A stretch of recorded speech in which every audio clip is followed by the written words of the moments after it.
This video contains information that may be offensive and disturbing to some people.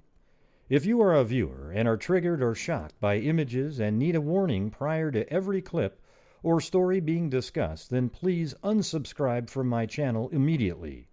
My channel covers the harsh reality of even the worst crimes imaginable and is for adults only.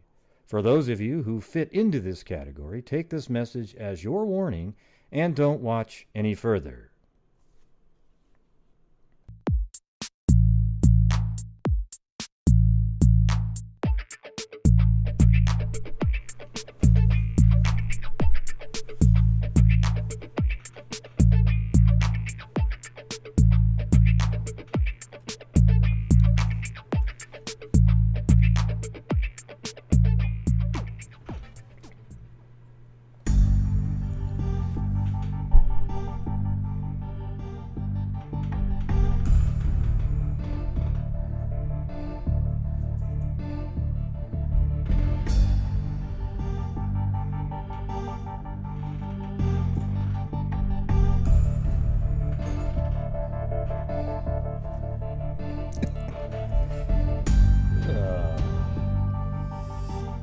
The robot. How's it going, everybody?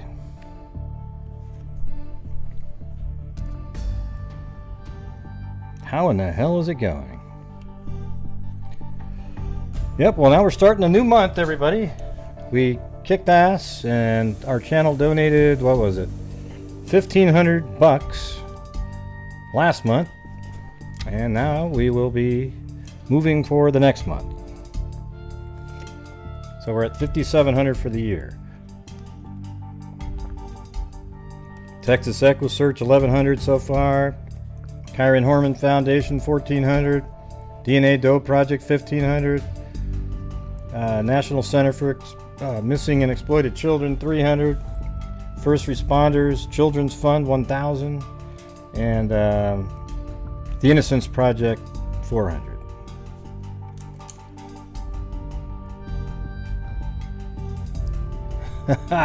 there's Crystal AK. I caught her cheating on me on another channel. I was over on another channel just right before the show and I saw Crystal over there. And that's Crystal aka Beaver Gaming sub Crystal.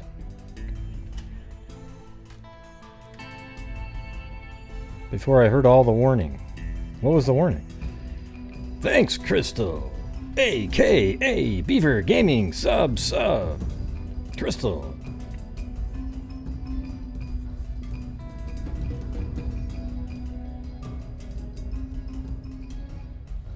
OMG, my phone shut off before I heard all the warning. Yeah.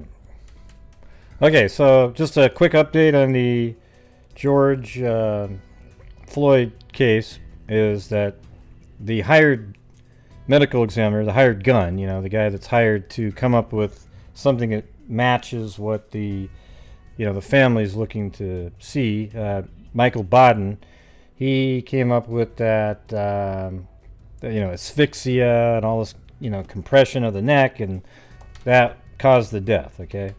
And then the state medical examiner came up with, they put out, I guess, more of a final report. I haven't seen it, but it was it was in a couple articles that he did have, what was it, fentanyl, and looked like he had used meth recently.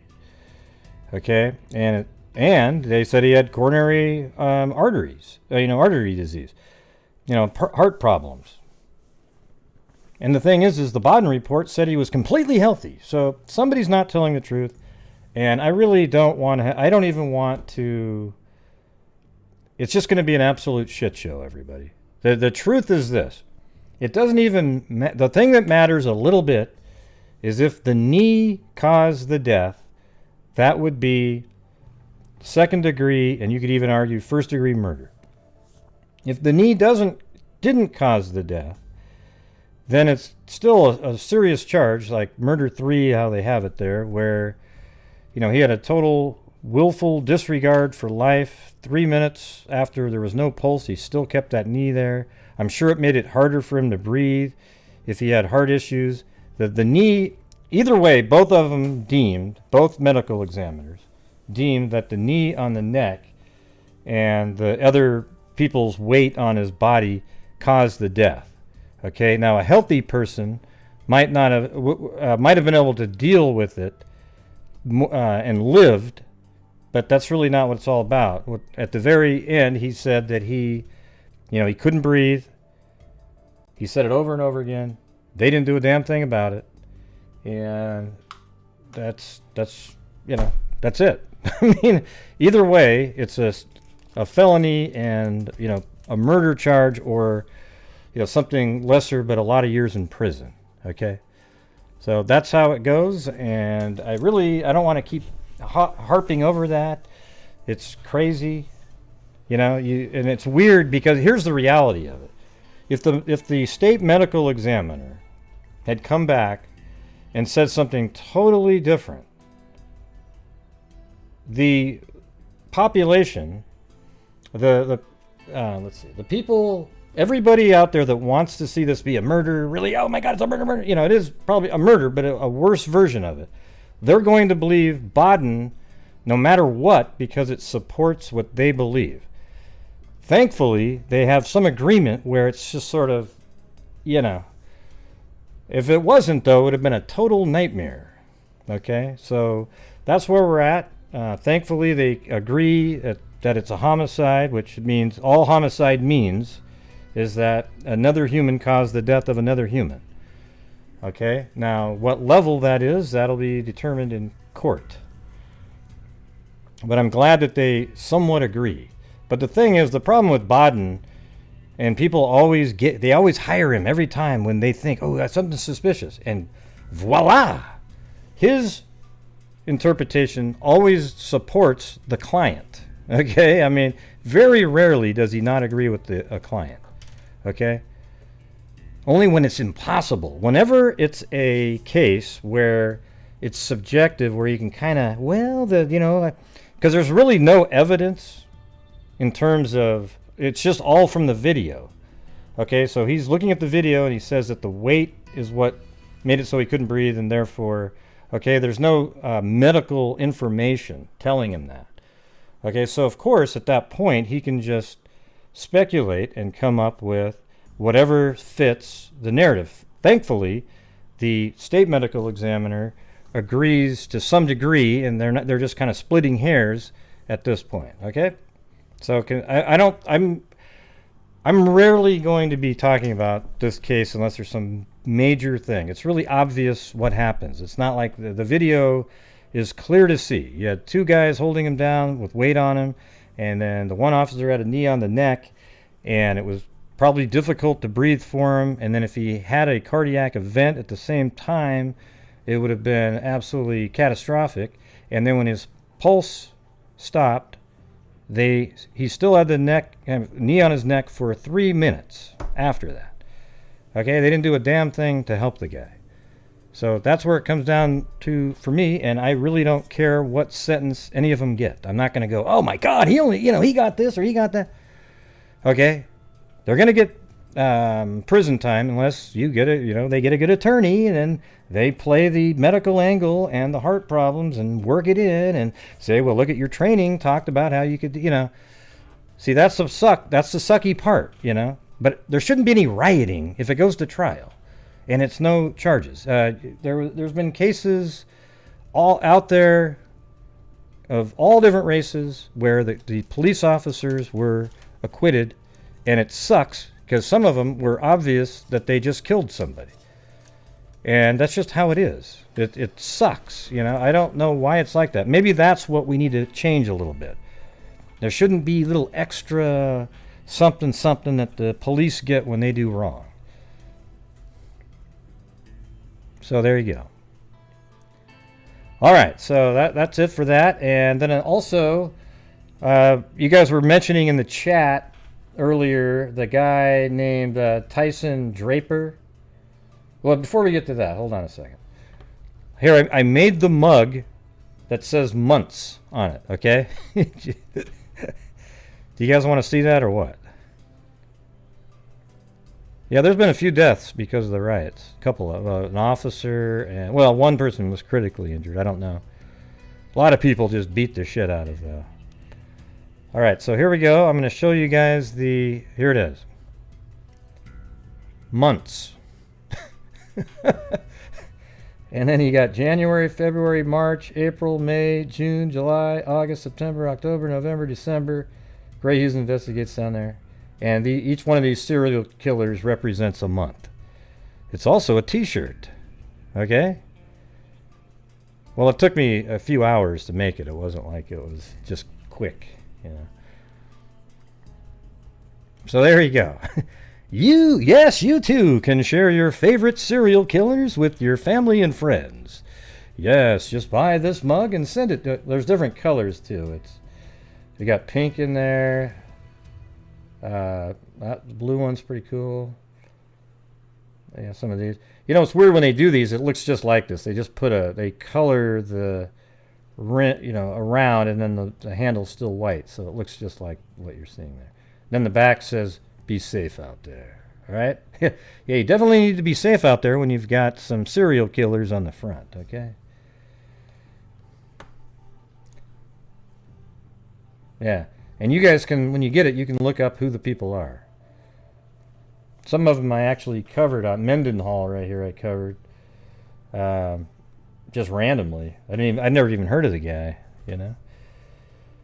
And then we were just looking stuff up, and boom. It led to a serial killer.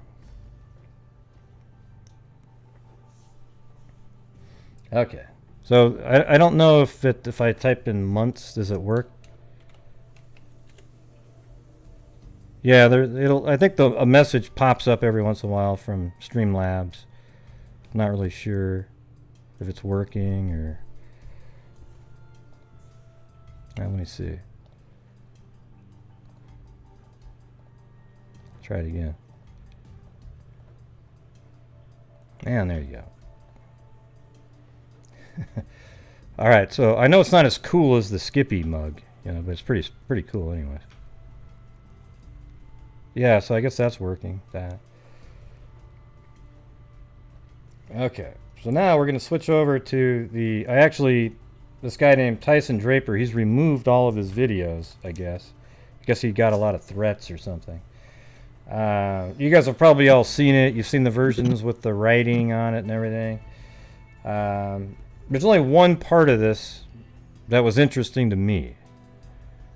Oh, well, months is months. It's a calendar. You must not be here very often, Patty. Okay? I knew it, though. It's going to be a great conversation piece. There's a shirt with that on it, too. So you'll be walking down. Wow, why are you calling them months? That's weird. And you go, no, it's just a calendar. That's how we say months.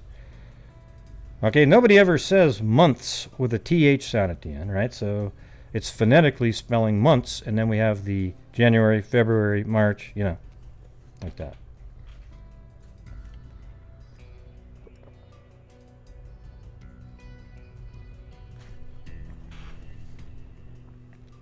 Yeah, so I tried to fix some of the audio here. Have you guys all pretty much seen this video?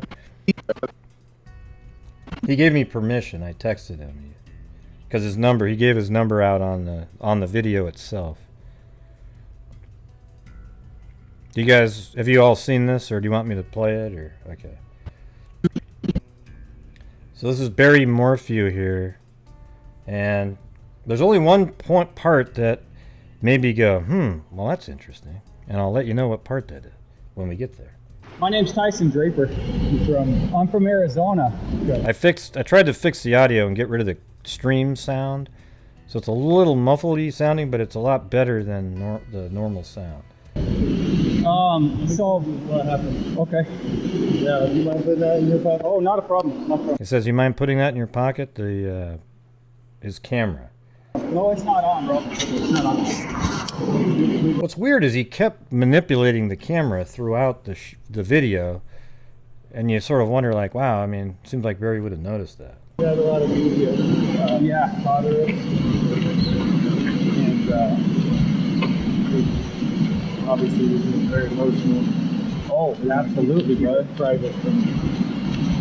But we searched never gonna hurt to retrace. Says we've searched. It's never gonna hurt to retrace. Searches. So we've searched a 200-mile radius. What? Really? All of the mountains have been covered so far, but obviously we're gonna miss things. Right. So let me show you what happened. And I do have a reward. There is a reward? $210,000 reward. Okay, so but I think I know where this is. Okay, so let me show you where I believe this is. It's right here. So they were at that bridge a second ago, and they're walking back up this direction. Kind of it looks right too. I mean, look at everything here. See that little bank right there, right here. Boom, the dirt road, and it curves up around like that. So where he points in a minute, he says the bike is right down in this area, which kind of makes sense. That's almost exactly right at the 50 and 225 junction that they would talk about.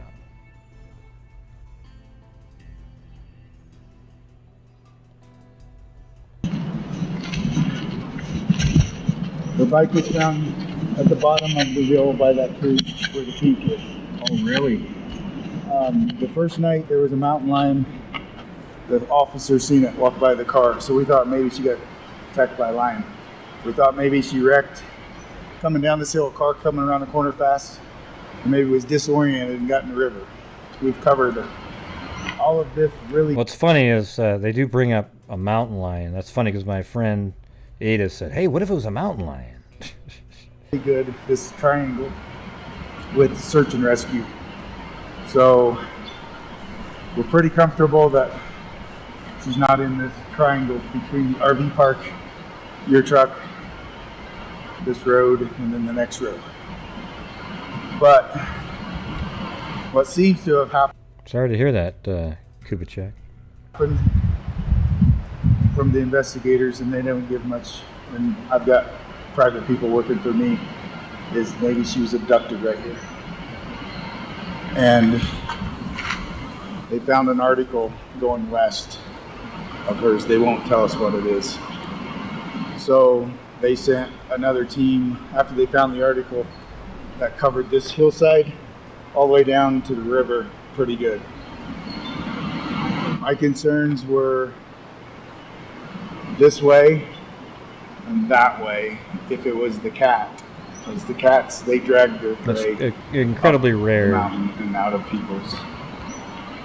We can't find sign for the cat, but we got rain like right away. Yeah. Could have washed away sign. So they found her bike just right against that tree down there? Well, no, it was on the ground. The wheel was facing, and Okay, so here's the thing: is I think right there, if he has something to do with this, okay, I don't know.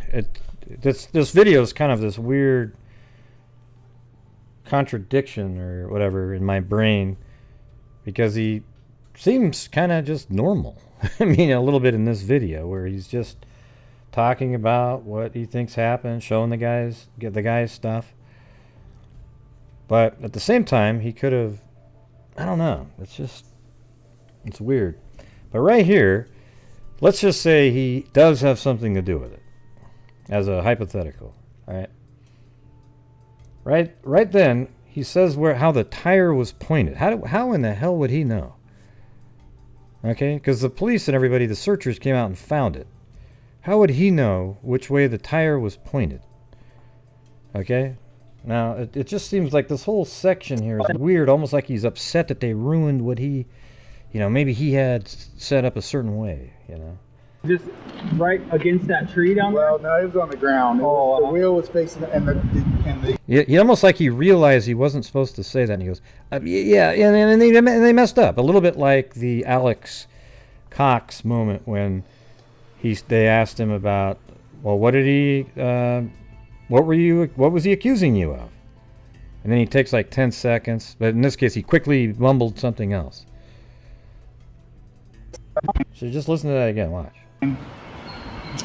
So they found her bike just right against that tree down there? well, no, it was on the ground. The wheel was facing, and the sheriff department they screwed everything up. They shouldn't have touched it. Mhm. They shouldn't have touched it, huh? But it's weird. How did you know that the wheel was facing up and that they, how did you know that? I mean, they probably, you didn't get there for a long time later. They found that bike kind of early. Oh, really? Left evidence. Pulled it up. And we had cars over here. Well, the sheriff let everybody drive through here, covering all, or messing up all the evidence. They were walking all over this area, which if somebody abducted her, they would have had foot tracks. They would have fingerprints on the bike. And they let 10 other people touch the bike. Oh, man. I mean, we was really upset that first night. But I was in Denver, so Oh, you were? I didn't get here until 9 o'clock that night. Yeah. And my friend's an Army Ranger, and he knows this stuff better than anybody. He did 400 tours in Iraq, Thanks, Mojangles. Afghanistan. Oh, is that?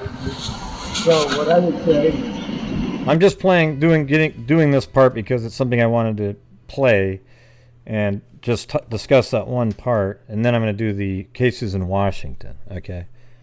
Snohomish County. if you want to help, I would say this way. But see, like right there, it's weird. He's like, he reaches back to adjust the camera. I would say this way, then the least covered on the mountainside. So you don't know where that article was, though? Was it by the road, or they won't even? They won't say, huh? Well, Barry, I'm glad you filled me in, man. I was.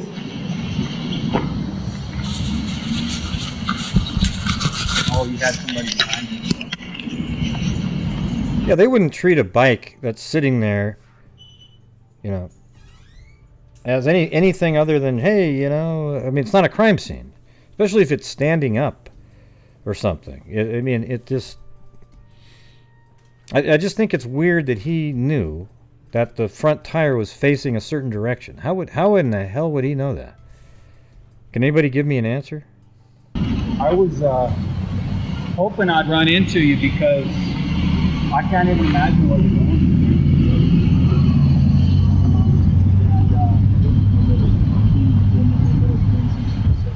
Yeah, there's some people that think this entire video recording is staged. That he came there and it was all set up to make it look like he was just having a conversation. I don't buy that kind of stuff, but anything's possible, right? I mean, give somebody enough money, maybe they would do it. What I've heard, we're totally in love with our two investigators. It's just one of them things where, and they have been listening. Yeah. Well, get your name cleared, and then. Well, and they told me that it's cleared. I don't know if it's on me, if it's me. Yeah, well, they're going to, man. They're going to beat you because, I mean, you got to look at, especially in Colorado, there's been so many cases where, like Patrick Frazee, Christopher Watts, these guys get on there and they act like, they didn't do anything. And so naturally people are going to be all right, Crystal. Skeptical in the beginning, but you just came to help? Yeah, I was in the Pagosa Springs area, and I've been kind of hearing about this, and so I thought I'd just come help, man. And what can I do for you, bro? We've got a good group of friends and stuff. The best thing that you could do if you're a hiker and you're an outdoorsman, just get out there and cover some ground. Okay. Yeah, find something. If you find anything, don't touch it. Take a picture of it. Give it to the police. Put a pin there. Let them come, because if there's an article, we need to DNA it. Absolutely. And we have found men's clothing. We found a group of men's clothes up by the lake. Fooses that they community tested and they found. So Fooses is up that way? You go up to the right. Yeah. And that lake's up there, and then the Fooses Trail, you can drive all the way to the trailhead. And this is the Colorado Trail. It's across 50, where they park up top. Yeah. That truck was already Denver. Okay. And we've covered, I had school friends come the first few days, so we had a bunch of guys that we covered that road with. up in there. Up in there. But the only thing, this is a tough one, and my friends aren't in shape like you. So getting up those sides of those hills and stuff is kind of tough. Well, let me ask you a quick question, Barry. So you were in Denver, but how long before somebody noticed that she was gone? And well, it was Mother's Day. It was Mother's Day. We had 2 daughters that were coming home from the trip. And I had that job in Denver that I wanted to get started on Sunday, set it up for my workers. My workers would come in Sunday night. Normally I work Sunday night or Monday, but being the owner, I wanted to get everything lined up so that they didn't have to stand and wait on them Monday morning and just get busy working. right. So I told my wife, I said, listen, the girls are going to be home. They won't spend my weekday with you. Mind if I go instead? She said, no, she had the lights, she's not in like it. And then the girls get home, they'll be together. And that's what we thought was going to happen. The girls were running late, so they texted me on Mother's Day. She didn't text back. So we went to, or they called my neighbors and said, listen, it's Mother's Day.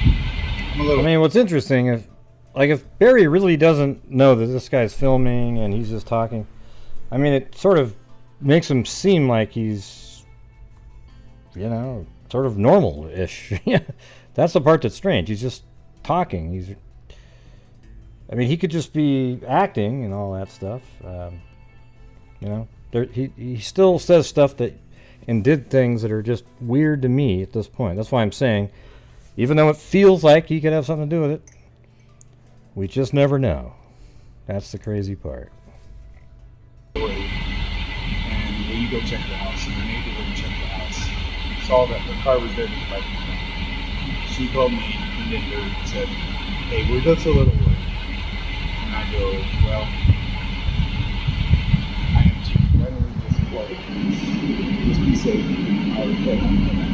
Yeah, that's what it was. So a lot of the stuff that we have said is really what was going on. The kids were camping and they were coming back, I guess, and he was in town and they couldn't get a hold of her on Mother's Day, so then they called the neighbor, and the neighbor went over, saw her car there, but not her bike or something, and, you know, then they got worried. Bro, I'm really sorry, man. I can't imagine what you're going through, but it sounds like you got a really good support system. Yeah. And you want me to leave my number or anything? And in case you need me, I'll be here for the next. And then give me your number. Write it down because my phone's charging in the truck. But just Barry, give me. Yeah, I'll text you. Yeah, text me your number, and then if I find anything, I will. I'll let you know. Go ahead. 480-431-5344. And your name again? Ty. Yeah. I appreciate it. I know we're doing COVID and all that, but I can't imagine that. Are you grandma? Yeah, I'm Barry's mom. Barry's mom? Oh, Barry, I feel for you, man. I appreciate it. Yeah. And if you're genuine in what you're doing here, then I appreciate it. Wait, what's going on here with Minivan the idiot? I haven't sent you a damn thing in a long time. We used to email before, you idiot. Okay, just go do something else, Minivan. Nobody's interested in what you have to say. You're a nut job. Okay, go do what you're doing. All right, don't show up here and start making up stuff. It's absolutely not true what you just said. Okay, I don't think of you. I don't comment to you. I don't send you messages. I don't do any of that stuff. Jesus. Yeah. You're an undercover new person. Oh, no. You're not coming for me. They killed me. Yeah. Oh, they will, Barry. They will. And probably the worst is yet to come. I hate to say that, but just ride the storm out, man. I'll just say that's not him. Okay, how about that? I doubt that would be him. Hold on, I'm going to unhide that. I doubt that's even him. God, what a fool, man. Jeez. The truth always comes out in the end, bro. So, Hey, thanks. hey, good to meet you guys. Take care. See, he calls it harassing if you say to him, that's not a van under the bridge. Oh, they're harassing me. You guys are the devil.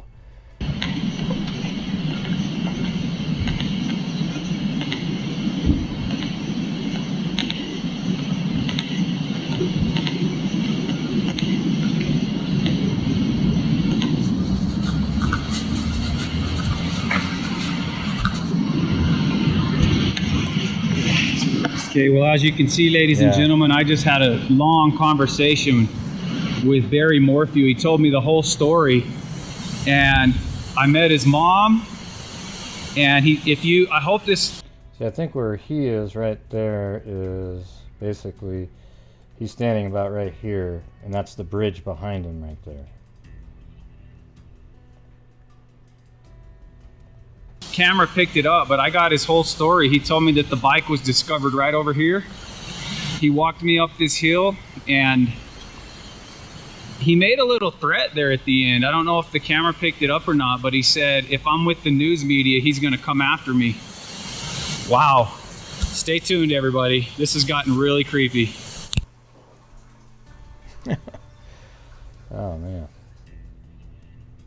Yeah, I mean, he didn't really threaten him. He just said, you know, if you're recording, I'm going to come after you. Well, I mean, the thing is I don't know what the laws are in Colorado, to be honest. I don't know if it's, if you can just record somebody without their knowledge, you know, but, I mean, in some ways it's like he was just undercover trying to get information from somebody. But also, you know, the guy didn't think, yeah, why don't you go check that one? So you think that this whole thing is staged? I don't know. All right, so you can just record over there. Okay, well then, hell, he didn't do anything wrong, right? I would never do something like that and then play it. You know, that's the difference. I wouldn't, if they don't say anything, I would, but I wouldn't, if they told me, hey, yeah, I don't want you to record it, then all of a sudden I can't do it, you know.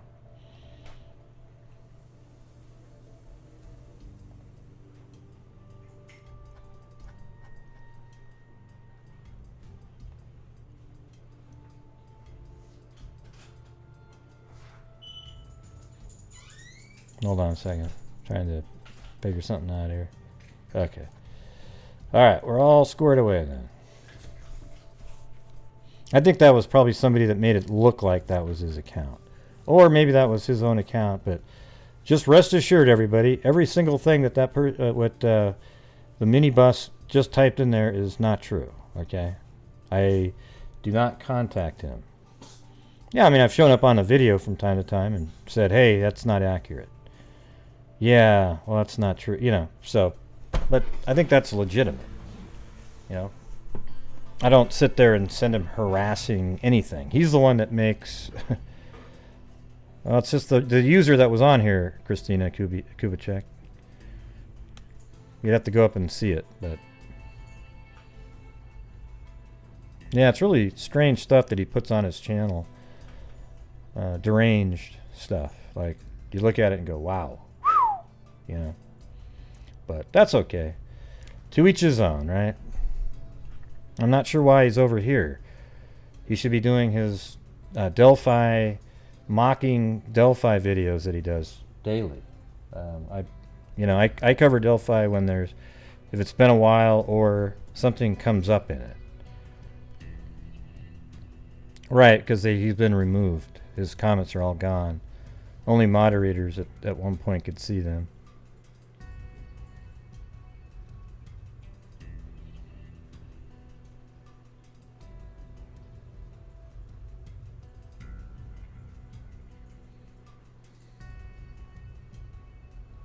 Yeah, what he did one time is he came in here and he looked up different moderators' accounts, saw what videos they had, then he made a whole long ranting show bashing everybody on my channel, calling them devil worshippers, and it's just a psycho, okay?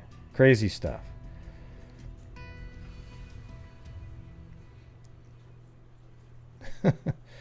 Yeah, I don't know if you saw yours or not. Well, I gotta check something out here, though. Hey guys, this is Madison Bell. Okay, so I guess this is real here.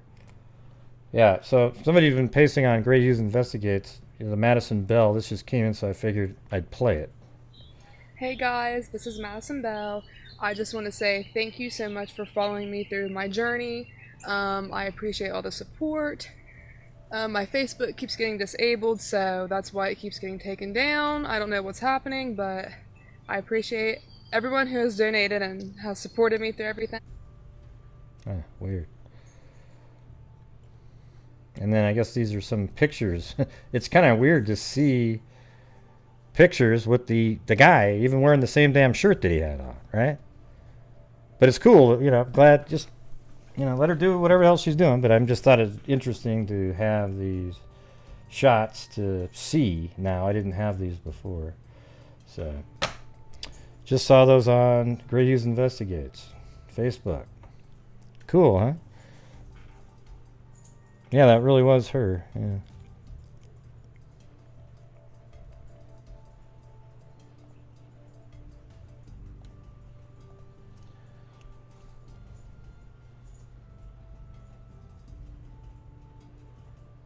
Yeah, it was good to have a good ending there.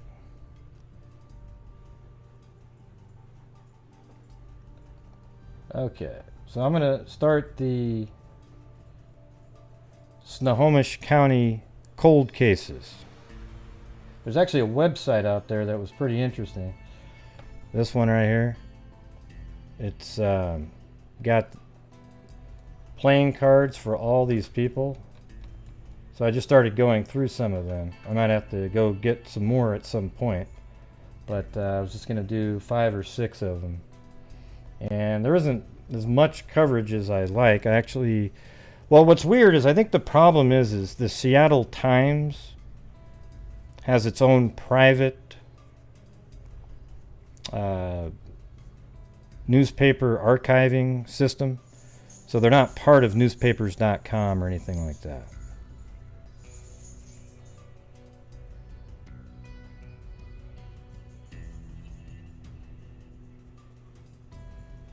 Yeah, that's the video she just put out, obviously. Yep.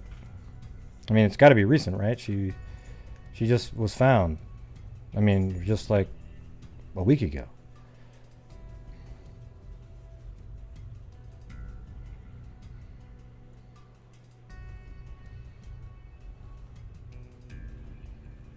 Yeah. Maybe someday she'll put out a video explaining why. I don't know. Who cares?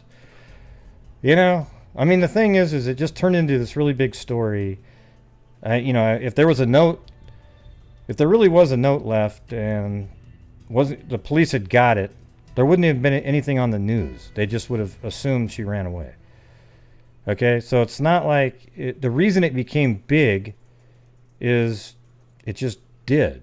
I mean, you know, I don't necessarily know whose fault or what. She just did what she thought she had to do to leave, and then it turned into this really big story. There's a whole bunch of other cases that are very similar to that never turn into something big.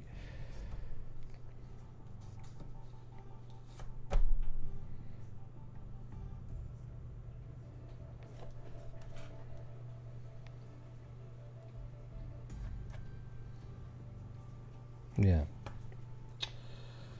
Okay, here we go. So the first one is Jodi DePaoli. I don't know how to pronounce that, but it's D-E-P-A. Let me get the... So this is the image of her right here. 16-year-old female. And I tried to do as best I could mapping all this out. Let me get to the...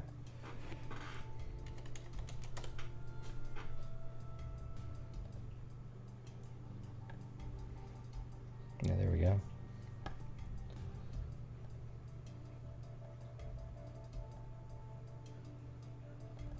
So it says here on the website, on January 1st, 1988, Jodi's remains were found in the woods 300 to 400 feet south of 228th Street Southwest at approximately the 700 block. The area was used as a garbage dumping site and for dirt bike riding. It appeared she had been dead for more than 1 year. Okay, and I have her located right here. This is in the state of Washington, and between Linwood and Bothell here. And this is the street that they mentioned, 228th. And then this is the 700 block. And then it looks like, it kind of makes sense here. This looks like a place that maybe they would dump trash a long time ago. Something like, right in there. Can you just picture that? People just dumping stuff down there. So maybe that's where she was found. It's basically right in this area, and I'm sure it looked quite a bit different back in 1988. I guess we could go back a ways.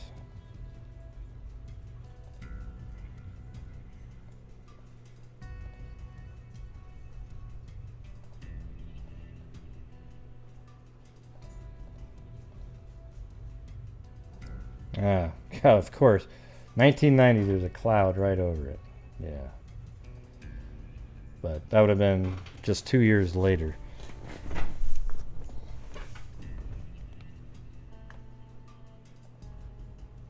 Actually, that's 2003. This is 1990. Yeah, so it's a little different, 1990. See, now there's more. I don't know if those are barns, or let's just do it like this. So that building's there, but yeah, still some homes and whatnot there.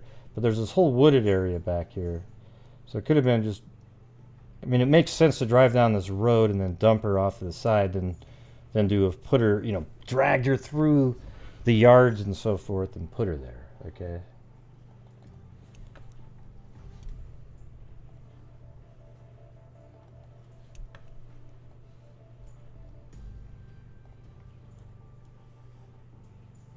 There, just a second. I gotta use Firefox here.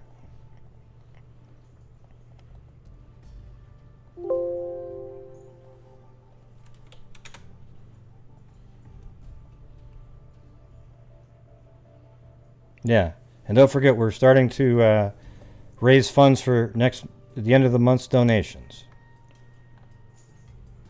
Okay, so here we go.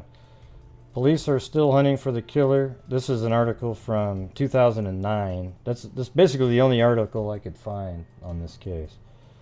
This DePaoli is part of the state's first deck of cold case playing cards. We were just looking at those.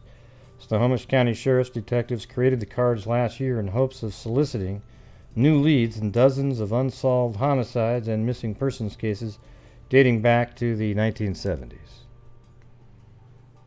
DePaoli is featured on the Jack of Clubs. She was killed more than a year before she was found. Snohomish County Sheriff's detectives compiled a list of possible victims.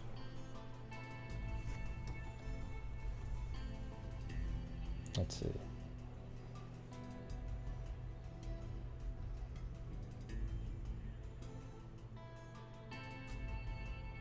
DePaoli, a runaway, was on the list, but when investigators asked Seattle police about DePaoli, they were told she was no longer listed as missing.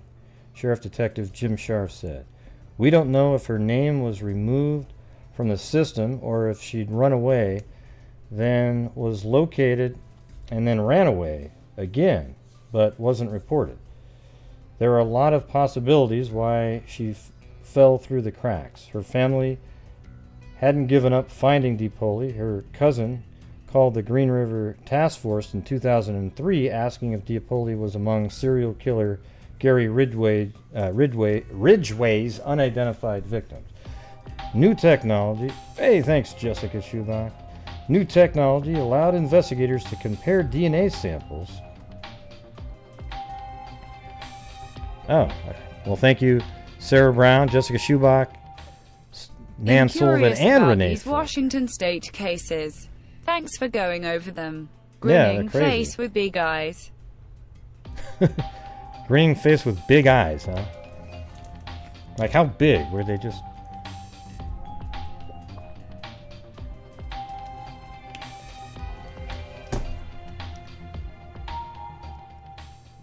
I like being a part of solving some of these cold cases.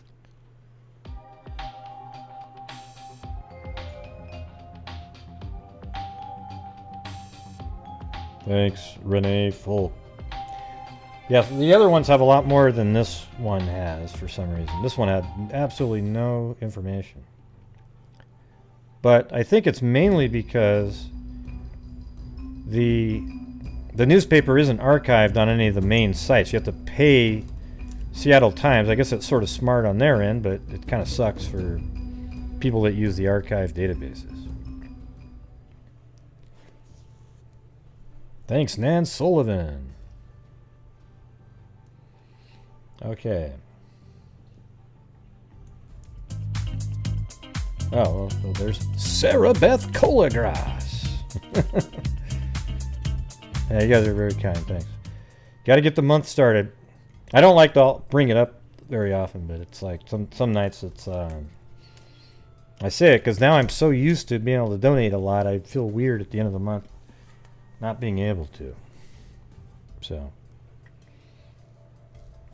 it'll always be more than it used to be a long time ago. Because now memberships and everything. Let's see. What's dying down, William? What are you talking about? Grinning face with smiling eyes, right? Isn't that what it's supposed to be? Oh, I see. Grinning face with eyes the size of flying saucers. There you go. New technology allowed investigators to compare DNA samples from the family members of missing women against those of the remains. The DNA from DePaoli's family didn't match any of the remains found by the Green River Task Force. The family's DNA information was entered into the national database. But of course, there's probably tons of people that he killed that he didn't mention, or that weren't found. A few months later, Snohomish County Sheriff's Detective Joe Ward asked forensic experts in Texas to collect a DNA sample from the unidentified girl found in 1988 in Bothell. A match was made from the genetic sample taken from DePaoli's father 3 years earlier. Jane Doe, 1988, had a name. And 19 years and 3 days after she was found, oh, I didn't realize that she was a Jane Doe for so long. Her family laid her to rest next to her grandmother and grandfather. There was relief, especially when we're able to bury her. Her younger brother, Mario DePaoli, I don't even know how to say it. What do you guys think that is? DePaoli or DePaoli? I might have said it right the first time. Now I can't say it for some reason. But yeah, this is one that I'm sure forensically it was tough because they didn't find her for a year, and then she was just a Jane Doe for all those years, and finally she was matched. But that's a body that was found in this area, so now I'm going to go forward and go through the other cases. So that was on January 1st when that body was found. And then now we've got the next case, Jennifer Burnetto. And then, like, these articles start even mentioning, man, may have ties to a serial killer. These are all right around 1988, 1990. At least 2 unsolved 1988 homicides in Snohomish County share similarities to the Green River serial murders that are thought to have ended in 1984. The county's chief homicide detective says. But they hadn't caught the guy yet, see. Gary Ridgway hadn't been caught, so... I think he got caught, it was like 2001, is that if I'm thinking correctly? Sheriff Sergeant Tom Green said Tuesday that as many as 4 killings in the county in the past 9 years have the potential of being related to the nation's most notorious unsolved serial murder case. The 2 cases that share the most common characteristics with the Green River case are the 1988 deaths of Jennifer Ann Burnetto, and this is her right here.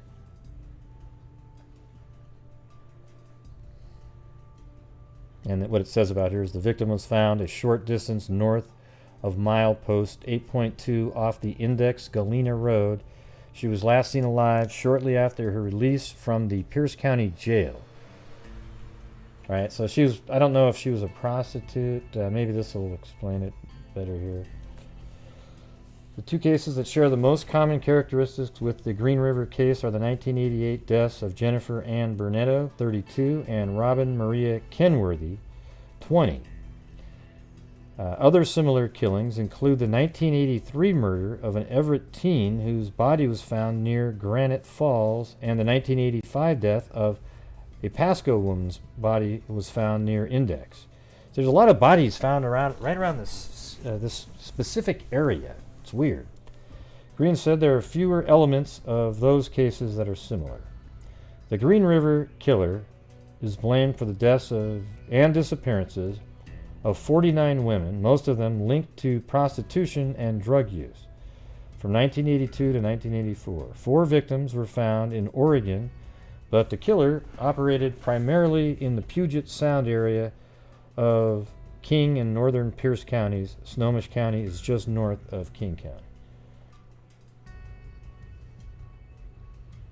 And I think I found where she was found as well.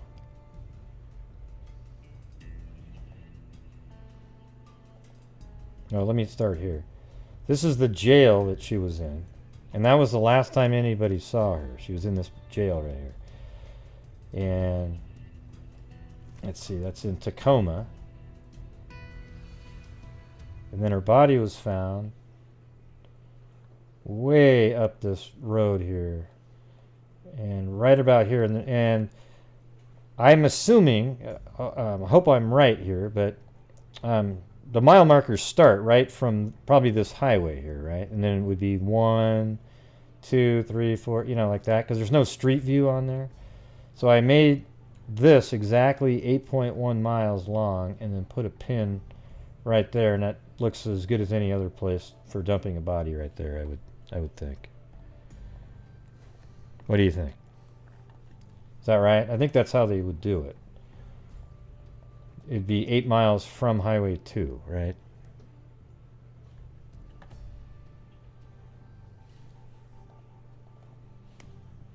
And then I found an article on that one. Let me also put this in Firefox for some reason. I hate Chrome sometimes. It just sucks. Jennifer Burnetto walked out of jail and into the path of a killer. Burnetto, see, that's a perfect place for a serial killer to wait, right? You sit outside a jail, and when the prostitutes are released, they don't have a vehicle to get into. They were brought there. So then you come up and pretend you're a helping citizen and say, "Hey, do you need a ride?" And she willingly gets in, and then the killer kills her, right? Burnetto, a mother of 2, was last seen alive June 10, 1988, shortly after being freed from the Pierce County Jail in Tacoma. 2 weeks later, a man walking his dog found her body. She'd been dumped more than 80 miles away. Let me just make sure that makes sense.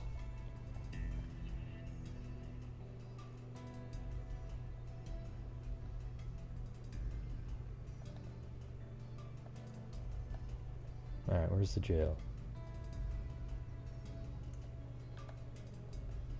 Okay, there's the jail. And she's found up there. Let's see how many miles that is. Just to see if it's close. Yeah.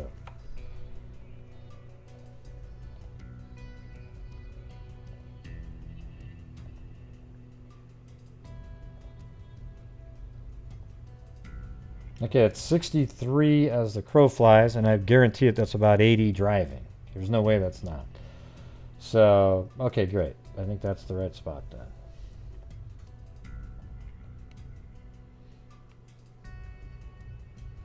Burnetto, 32, was stabbed to death. The killer tried to hide her.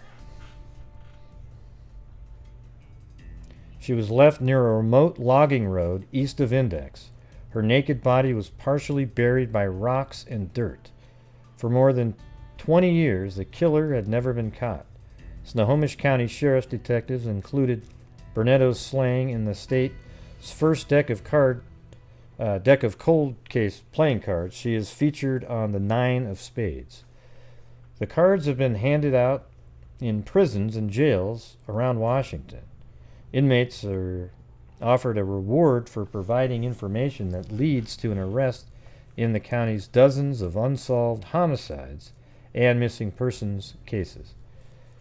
It's a great place to put them out. You know, people are playing cards, and maybe eventually somebody will say, "Oh, I took out this one."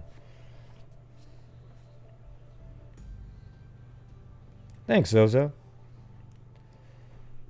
Snohomish County homicide detectives were 4 months into investigating Burnetto's slaying when another woman's body turned up at a former logging site north of Index. Someone had tried to hide Robin Kenworthy's body under logs and other forest debris. Police didn't ignore the similarities. Both women had fallen prey to heroin.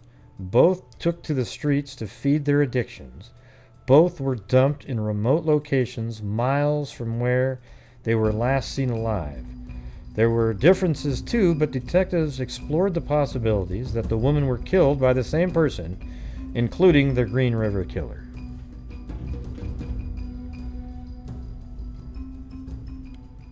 Snohomish County. Thank you, Gray, for all that you do. Snohomish County Sheriff's detectives in 2004 spoke with Gary Ridgway after he admitted he was responsible for killing 48 women in King County. He didn't give police any clues that he killed Burnetto. Well, this says 2004 they spoke to Ridgway, but I think he was arrested before that. Wasn't it 2001? Yeah. He didn't give police any clues that he killed Burnetto or Kenworthy. Snohomish County Sheriff detectives created the state's first deck of cold case playing cards. Okay, well, that was the case of Jennifer Burnetto. Okay, now we're moving on to, that was June 29th, 1988. Now the next case isn't Robin Kenworthy. It's actually another one, Tracy West, that isn't part of the deck of cards, but it's not solved, and I'm not really sure why she's not part of the deck of cards, to be honest with you. But let's take a look at this, and let me show you a picture of her first.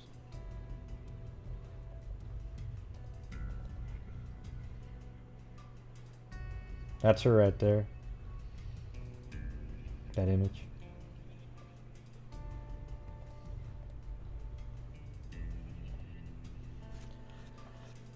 And this is in Shelton, Washington. And these are all pretty much in a similar place. See, just all right around in there. I guess it could be, maybe she wasn't part of Snohomish County, so maybe she's close to them, but maybe because she's like, oh, she's not in Snohomish County, obviously you're not going to make it on the Snohomish County playing cards. I think I just answered my own question.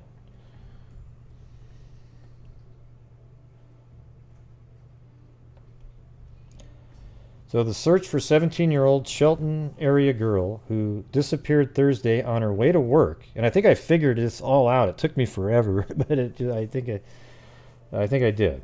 Disappeared Thursday on the way to work at a restaurant, has been suspended after no clues were found to her whereabouts, said Mason County Sheriff deputies. And this is, again, October 24th, 1988. Officers said that after 2 days of searching for Tracy West with dogs, helicopters, and dozens of volunteers to continue would be fruitless. We feel that she is out of the area, said Chief Deputy Nick Patterson. Whether it's the result of foul play, we really can't speculate. A sheriff's office communication officer said Sunday they actually tried to call the sheriff and left him a message, but he didn't call me. I left it yesterday. I should have probably called today, but I thought maybe he'd call me back. A sheriff's office communications officer said Sunday There were no leads or official search efforts in the disappearance. The Shelton High School senior was last seen Thursday afternoon on her way to a part-time job at the Taylortown restaurant. And what was cool is I typed in Taylortown, because that's the name of a little town, and I typed in restaurants, and then there was just 2 restaurants, and I actually put the pin on the right one. Okay? It's a miracle, everybody. Actually, it was 50-50 chance. But, you know. The Shelton High School senior was last seen Thursday afternoon on her way to her part-time job at the Taylortown restaurant after about 2 miles from her home south of Shelton, according to sheriff deputies. Her highly damaged motorcycle, helmet, and glasses were found Thursday night less than a mile from her home on one of the unnamed dirt roads leading to the restaurant. It appeared her cycle might have been involved in a minor collision, said authorities. About 70 law enforcement officials and volunteers found no other traces of the teenager after an air and ground search covering 2 square miles. Now we start into investigation mode. We added that the sheriff's department has no leads, but will try to determine if reported sightings west were legitimate. Family and friends said they fear the girl had met with violence, perhaps death. I'm scared to death, said the girl's stepfather, Roy West. And I looked up Roy West, found other places where he lived, but I could never find the one on a road that he should live on. One of her high school friends, Steve Stewart, noted the disappearance of West occurred in the same forest where the body of 11-year-old Marjorie Monique Burnett was found last month. Jeez. Burnett disappeared in December 1987. Her body was found about 7 miles from where West's bike was found. And I don't even have Burnett on my list here. I have to look that one up later. Okay, then the next newspaper article, so that was 1988. The next one I could find, since I don't have the Seattle Times website. Hunter finds human skull thought to be missing girls. A deer hunter has found what appears to be a human skull near the area where a 17-year-old girl disappeared 6 years ago. It's weird that if it's near the area, I wonder why they didn't find her. They absolutely covered the area with people. The hunter, who was not identified, brought a bone to the sheriff's office Monday and led deputies to the site just south of here.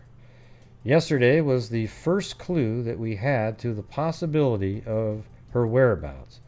Mason County Sheriff Bob Shepard said, if there is a connection, this will close that and clearly indicate there has been an abduction and a homicide. West failed to show up for work October 20th, 1988 at a restaurant in Taylortown, a community 2 miles south of Shelton. Yeah, so this is Shelton right here. And then that town that they just mentioned, Taylortown, is right here. And there was just 2 restaurants, and it happens to be, this is the restaurant right here where she was supposed to go to work. And it's still the same name, apparently. Right there.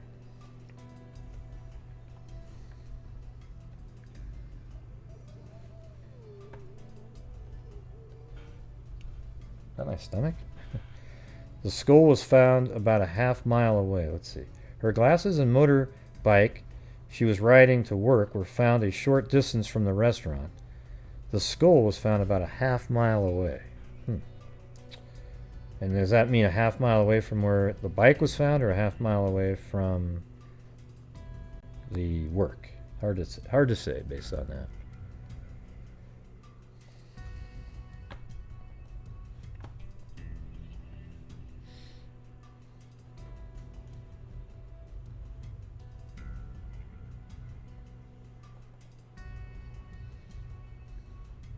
Okay, now here's a post on Facebook from 2016. So 17-year-old Tracy West hopped on her dirt bike to ride through the woods between her home on Fredson Road and the Taylortown area. So then I finally found this Fredson Road here. However, it's now called Fredson Lane, even though Fredson Road shows up too on Google Earth. But she would commute every day to work via this trail. This is a quote that we're on right now. She could ride it back here.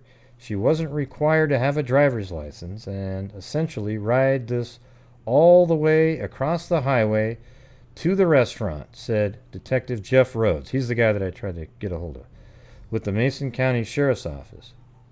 Her motorcycle was found in the brush off the side of the trail. It was turned upside down, and police believe it was staged to look like a crash. Tracy's skull and personal items were found in the woods by a hunter in 1994. A team of investigators is working hard to solve her murder. If you have any information that can help them, contact Cold Case Investigators Nick Patterson at 360-490-3001.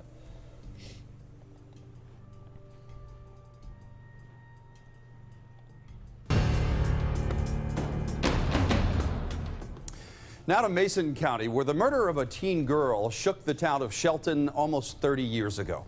Detectives have never given up the search to find her killer. And tonight, Washington's Most Wanted's Perella Lewis shows how they're looking back to find new clues to crack the case. 17-year-old Tracy West jumped on her bike and left her home for work around 4 p.m. on October. Okay, so I was having a hard time finding her house, but I knew what road it was on. So I think I did find it. I'll show you why I think I found it. So this is the road, Fredson Road here, and I just kept going up and down, and then I finally was like looking at that, and that sort of matched what I was looking at on the roof. So can you see that? See how there's a raised section there, and then that, and everything matches perfectly. The ridge line of the roof.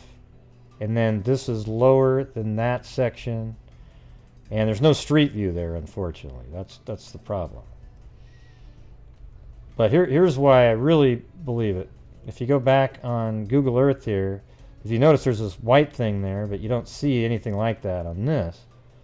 But if you go back on Google Earth some years, you notice there's this white portion here. Now even that right there, that's in that house too on that picture.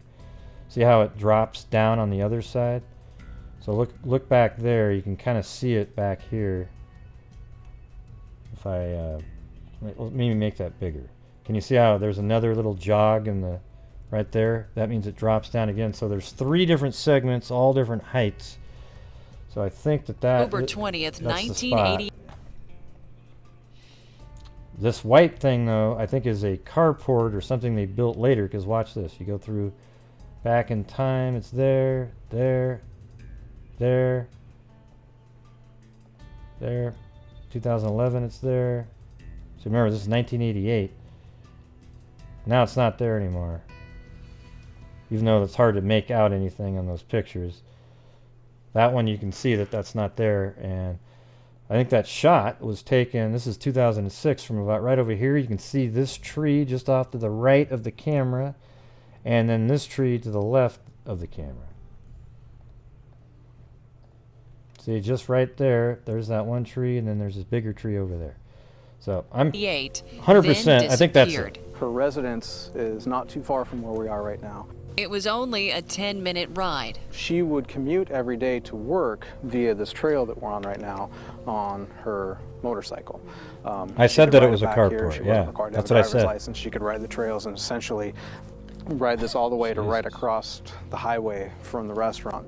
But when she never showed up for work, her manager alerted Tracy's parents that night, and the police department went out for a search. It was about 15 minutes after they showed up and they drove the trail, they actually spotted her motorcycle off in the brush, off on the side of the trail. That's her Tracy's motorcycle. motorcycle was turned upside down. Police believe it was staged to look like a crash. Her helmet was found with marks on the side, and her glasses were also discovered nearby, but Tracy was nowhere to be found. It wasn't Yeah, I know until where she worked, October Tawanda. 17th, Got it all in here. 1994, that a hunter Yep, they've covered all that already. hunting and walking through the woods came across a human skull, brought it into the sheriff's office. Searches were launched at that point, and just down the ridge from where he'd found the skull, they found a bunch of personal items that matched personal effects that we were told that Tracy had with her the day that she went missing. For the past 2 decades, police have been trying to figure out how she got there. That's the million-dollar question. Yeah, see, look. Just so you know that we've already got all that in there. The restaurant's right here. Let me move it back to the regular times now. Right here. At this restaurant. Okay. Right back in there. And then she lived on Fredson Lane here. And this is Fredson Lane, but she lived at this house right here. And then I think that this is the road that she took right here. I think she drove, I don't know exactly how she got in there, but like right here, look. This path seems to go all the way down to here, and then boom, you drive right across to here, then cross the freeway, and you're right at the restaurant. So it could be any of those, but this one makes the most sense to me. I mean, that's where she lives, so wouldn't she take the quickest one? There doesn't seem to be many paths going through there. I could go back in time and see what it looks like back then. Maybe there's some more that cut through, but no, that kind of looks about what I was thinking. There might be something that continues through there. It's hard to say. Well, cool, Tawanda, but I got all the stuff that you said. You know, I've mentioned all of it. So I think this is the path right around in this area that goes all the way to here, then down this road, and then across the highway there, and then right there. Is it still a big story in that town? What do you mean you could show me?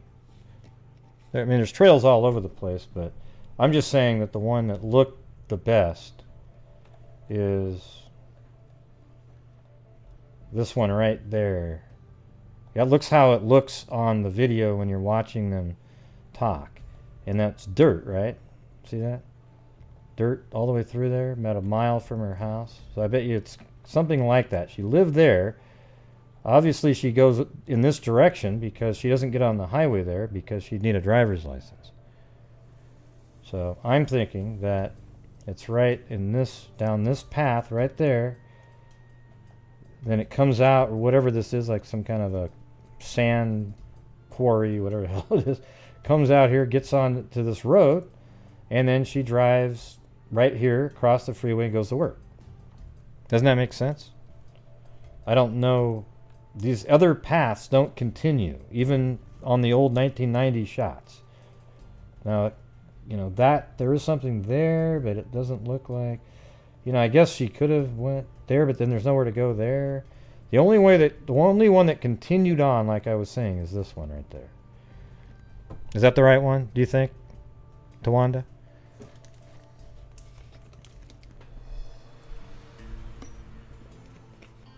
Oh, that's right. I made it back to you, Jim emoji, and a couple other ones too. What else did I make?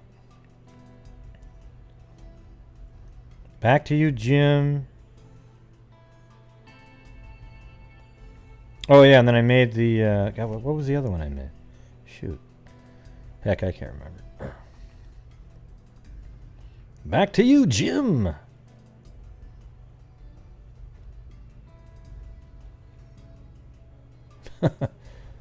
All right.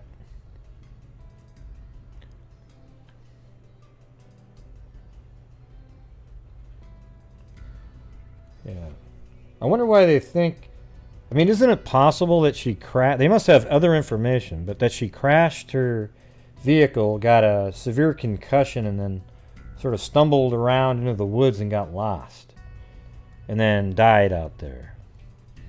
In this case, I don't know. They must have other information that makes them really believe she was abducted and killed elsewhere.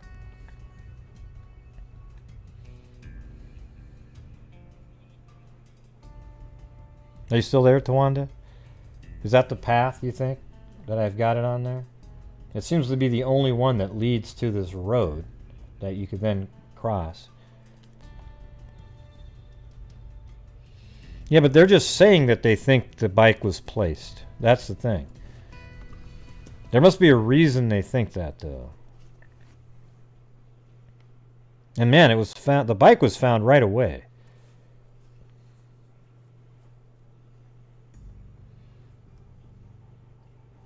Yeah, well, I got in an accident on a bike, and I didn't know where the hell I was. I had a concussion.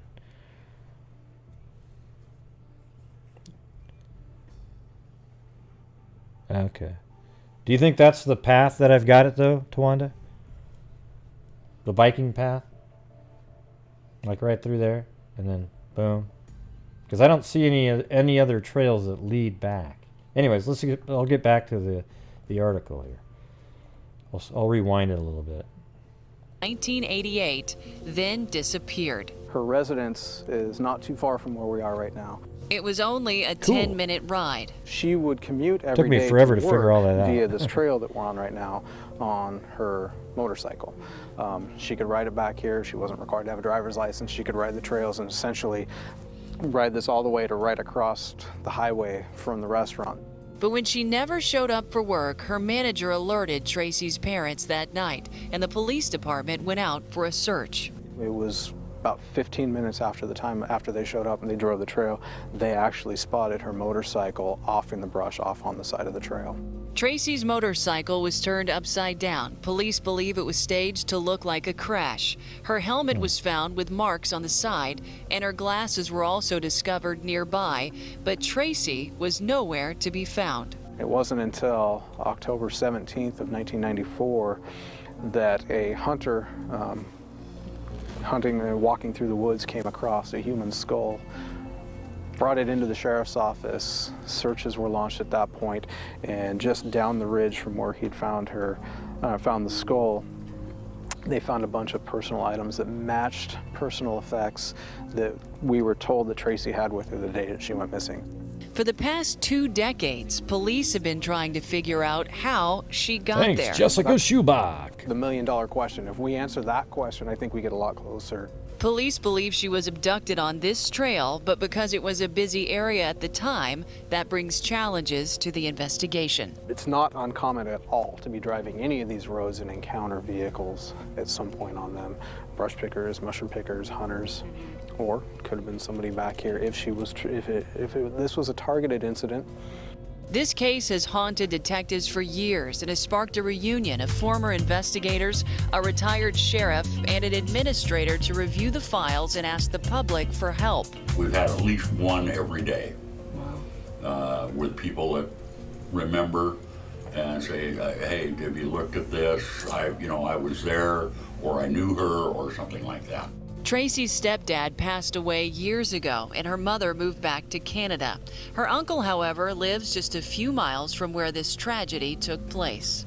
I would really like to. Yeah, I think he lives right around in this area. I think this is where I found his house, and like it says, it looks like he only lives 4 or 5 miles away. So.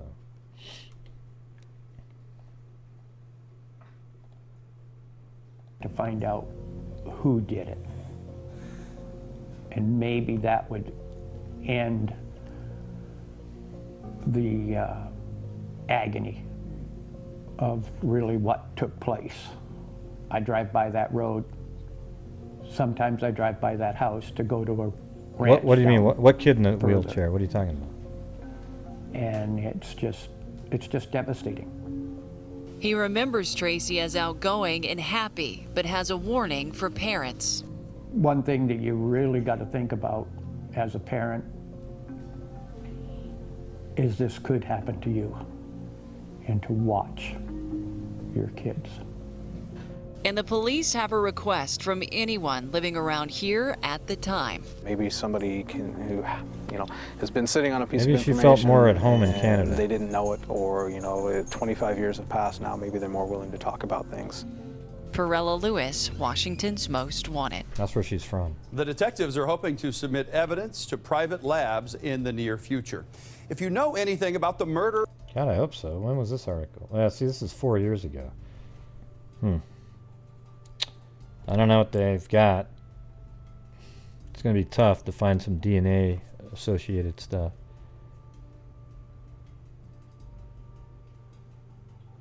Oh, yeah? Oh, okay.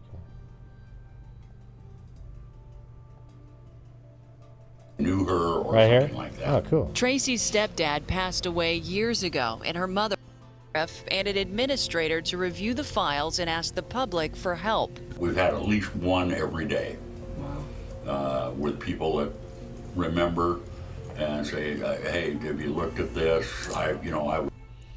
Awesome. All right, let me... Now, there was this other shit going on around more recently. Look at this. Look at these wackos here. The truth came out when... Man, could you put more ads on? God, let me get to a different one. I mean, I think I got every ad in the history of mankind on that one. Because you have to turn off your damn ad blockers to watch some of these things. See, Firefox is much better at controlling that crap. The truth came out when a relative of the trio was cleaning out the garage alongside the home. She was the guardian of the oldest brother, Charles Emery, 82, who developed dementia. But she never expected to find boxes of obscene material depicting child abuse. Among the items the relatives then turned over to police were a number of handwritten notes. Police said that these notes detailed the kidnapping, torturing, raping, and murdering of young girls. Younger brothers Edwin Emery, 78, this is in that same area, by the way, and Thomas Emery, 80, reportedly told police that they didn't use the garage. Oh, that was just in there. We haven't even looked in the garage. Yeah, I think everybody knows who said that one, Darrell Griggs. It's a pretty famous line there. They said it contained Charles' hobby, and thank you, by the way. They said it contained Charles's hobby, and they hadn't gone into the garage for years. But police raided the house in the U.S. city of Seattle, Washington, and found the stash was just the beginning. It was jam-packed with photos and videos of abuse, toys and girls, clothing, and more vile documents. A bottle of vodka was also found. Can we all just get along, Rodney King? Yes, we can. A bottle of vodka was found with a note indicating it had been used to facilitate child abuse. Now each is charged with 2 counts of second-degree possession of depiction of minors engaged in sexual conduct. In charging papers, Senior Deputy Prosecutor Cecilia Gregson said it was a stash they have spent a lifetime accumulating. She wrote that police were executing search warrants and interviewing witnesses to determine the extent of the brothers' alleged crimes. Each of the defendants has a sexual interest in minor children and have shared the majority of their lives sexually abusing children, she wrote. According to the Seattle Times, Edwin Emery was nearly rumbled before when he took his computer in for servicing and staff discovered images of child abuse. He was investigated but never prosecuted for possession of depictions of minors engaged in sexual conduct. None of the 3 brothers ever married or had biological children of his own, and none has any known prior criminal conviction. All 3 were booked into King County Jail and set a $500,000 bond each.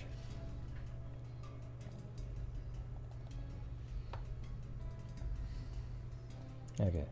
So here it says 3 elderly brothers have been arrested in Seattle for allegedly possessing images of child sex abuse. Now, one of the articles here brings up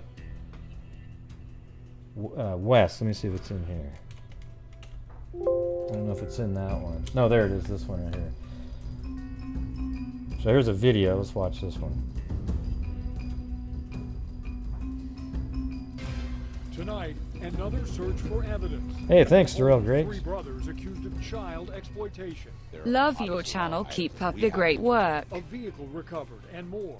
And now detectives are trying to connect the dots. That's so They quiet. would have had an opportunity to be in the McClary area at the time of Lindsay's disappearance. To see if these men So he was in the area at the time of her disappearance. are connected to a high-profile missing. So I actually found that house. It took a while. It's right here. Now, if you go down to Street View here, look at this. I mean, it looks like a house of horrors just looking at it. I mean, look at this damn. It looks like it actually looks a hell of a lot like a house near where Cairo lives that's in the woods, just off the road. But look at this. Look at that thing. So that's one of the houses on the property. And then I think the one that you see on the news right there is like right here, just chock filled with like porn and shit. It's ridiculous. Children's case.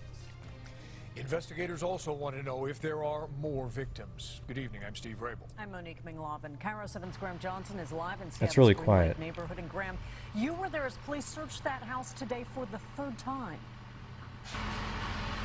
Yeah, police say they've already been through the house, but they wanted to go through it one more time. I mean, look at that. When is this Street View here? Yeah. Well, that's the address. I've seen this picture on another article, but that looked a little different there. It's definitely... And this came up under their name, too, so it was like a perfect match.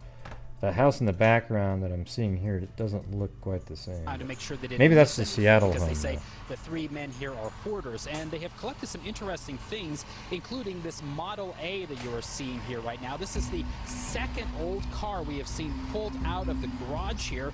A few hours ago, we saw a car that was built in 1939. The Packard Super 8 that Seattle police removed today from this home near Thanks, Green Lake Rachel. is roughly as old as the 3 brothers who lived here. The Emerys, 82-year-old Charles, 80-year-old Thomas, and 78-year-old Edwin are in jail, charged with Charles, 80-year-old Thomas, and 78-year-old Edwin are in Yeah, jail. so I think that's charged the one with back child a bit. sexual I don't know. exploitation.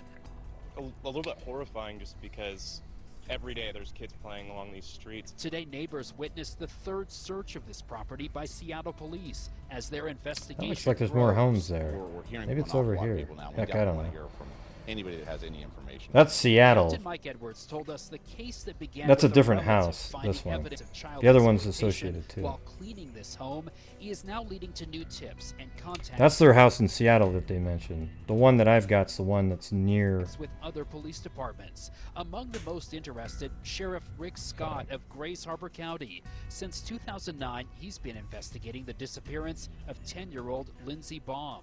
We're certainly very interested in what's developing and the searches that will be conducted and have been conducted. This is at that Shelton 2017. property. This Scott article. tells us There's a that major one. search is being organized for Saturday of See. this 15 to 17 acre property in Shelton, There the it home is. of a 4th Emery brother who is now dead. Scott says investigators found a Lindsay Baum missing person flyer in the Shelton house, jeez. which is a half-hour away from Baum's hometown of McCleary. Scott says that in itself is not a major find because the flyers were widely distributed at the time. But he notes the Emerys had other relatives in Grays Harbor County. They would have had an opportunity to be in the McClary area at the time of Lindsay's disappearance. They certainly would have been the type of people that would have victimized a girl her age. Right. And back live, another look at the Model A being removed from the Emery brothers' property here in Green Lake. Police tell me they now have evidence the Emery brothers sexually abused multiple young girls in their family decades ago. I've never even heard of these Victims, guys. they tell me, are now adults. They Man, don't monsters. know if the brothers abused anyone outside of the family, but they have heard tips about young people who grew up in this neighborhood and might have had some contact with them. Detectives are now trying to track down those people, and they urge anyone with tips to come forward. Live in Seattle, Graham Johnson, Cairo 7 News. In this case, Hey, look at this. Cairo's got his own news channel there.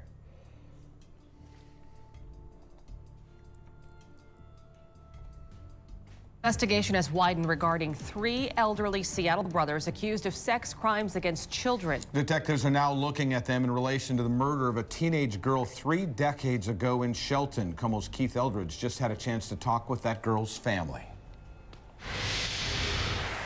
Tracy West worked at this restaurant near Shelton. She would drive here to work every day on her dirt bike through the woods, but on that fateful day, she never made it. Tracy West was only 17, described as fun-loving, always smiling. But the dirt bike she rode to work through the woods was discovered October 20th, 1988, with her nowhere in sight.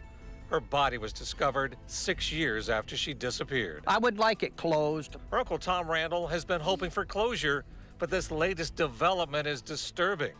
That there possibly could be a connection with the Seattle police investigation into elderly brothers Edwin Thomas and Charlie Emery, charged with possession of child porn and believed connected to sex crimes against children, especially girls. I really hope it wasn't these guys.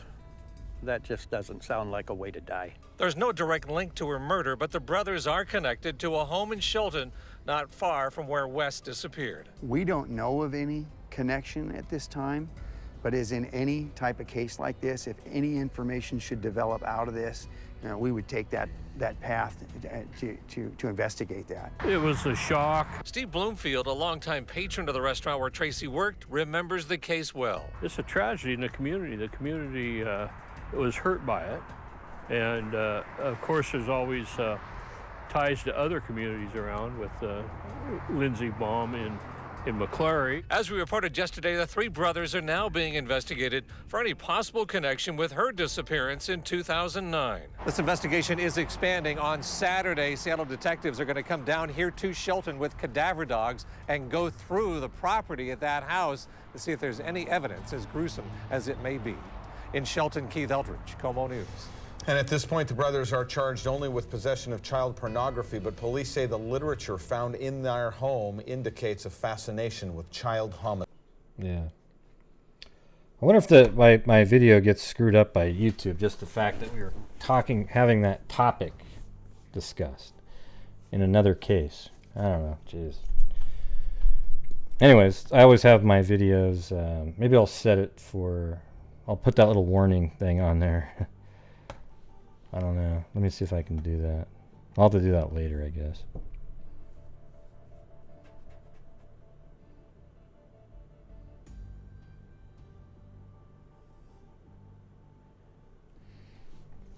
Okay, so that is Tracy West.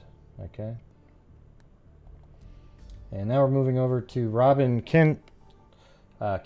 That's one of the ones that was discussed earlier, being similar to the case of Jennifer Burnetto. And this is one that hardly has any information at all. This is her right here. Robin's body was found about 11 miles up Reeder Road, and Deer Flats Road, east of Gold Bar. She was known to frequent Pioneer Square, the Avenue in the University District, and the Fremont Fellowship in Seattle. She also worked as an exotic dancer in Seattle and King County, and was known to use the names Venus and Ginger. Family members last spoke with her on September 28, 1988.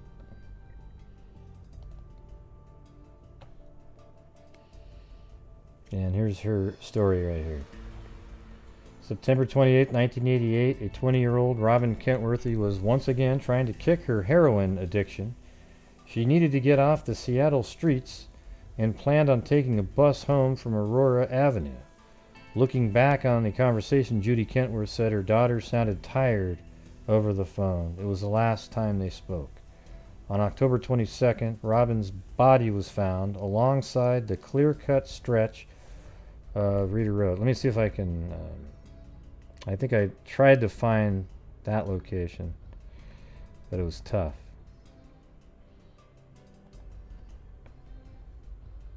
So her body was apparently found between Index here and Gold Bar on Reeder Road near the Clear Cut. And that's what I'm on Reeder Road here. And I'm just kind of thinking that this is the only spot that I went by that looked like maybe it was clear cut, but you know, it does look like there was possibly that happened there. But when you, in between that area, Index, it's really the only spot that's between it. Like, you wouldn't have said between it unless if it was way over here. You'd just say a quarter of a mile or whatever. So you got Index coming up around, and let's see, I think it's over here actually, this one.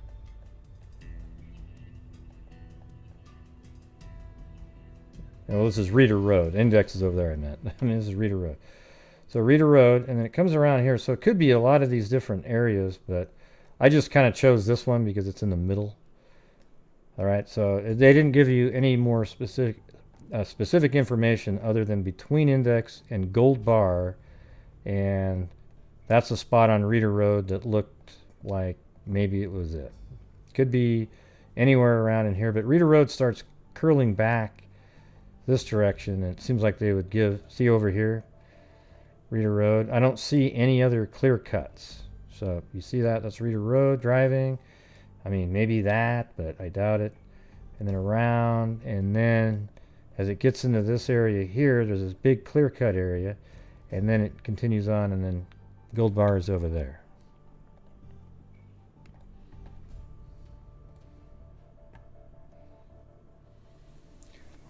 Let's see. During her time in Seattle and King County, Robin worked as an exotic dancer under the names Ginger and Venus. She could be found in Pioneer Square.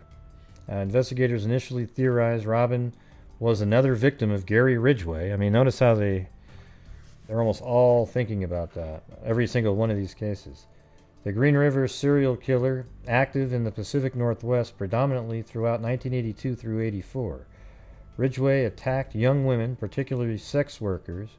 It could have been people, too, since Ridgway wasn't caught. There might have been other serial killer types that said, hey, if I just, and his MO was put in the paper so they could just sort of kill, and they would probably think it was that same guy.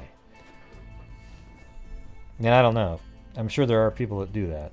You know, mimic a serial killer that hasn't been caught while they're still, you know, out there and they're killing at the same time. In 2004 interview, Ridgway maintained he only killed women in King County, and the year Robin was murdered was outside of the scope of his most active period. He made no mention of Robin during his confessions. Robin's case may be related to another Snohomish County cold case just 4 months prior and a few miles away. 32-year-old, and this is October 22nd, and the last case we just talked about was October 20th. The girl on the west on the motorcycle. So it's very close in time. They don't sound similar, though.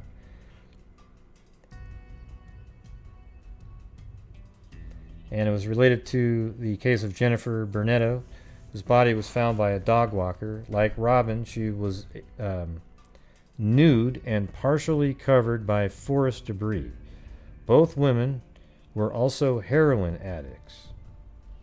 The connection wasn't lost on investigators, but without a solid lead, both cases remain cold. It's unlikely Robin's case will be solved unless a witness comes forward. In 1992, Robert Keppel, a criminal investigator for the State Attorney General's Office, reviewed Robin and Jennifer's cases. He noted half the original crime scene photos were unlabeled and blurry beyond the point of usability. Additionally, investigators failed to designate an officer to keep records of visitors at the crime scene. Robin's mother, Judy, shares the same doubts. Her daughter associated with dealers, addicts, and Johns, and according to Judy, people with such lifestyles don't live long enough to divulge the truth. Despite the odds, she hopes her daughter's murder will be solved.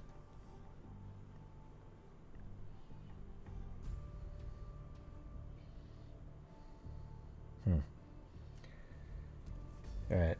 So if anybody has any information on that, call 1-800-222-TIPS.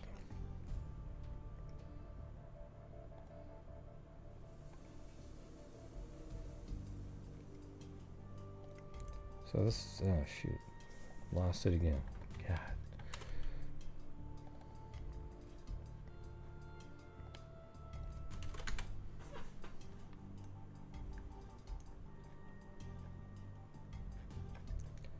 Yeah, forget it. Not going to be able to see that article. That was one that I hadn't had anyways, but that's Robin Kenworthy. And now we're moving on to another woman named Nyo Lee, Korean, but she goes by Julie.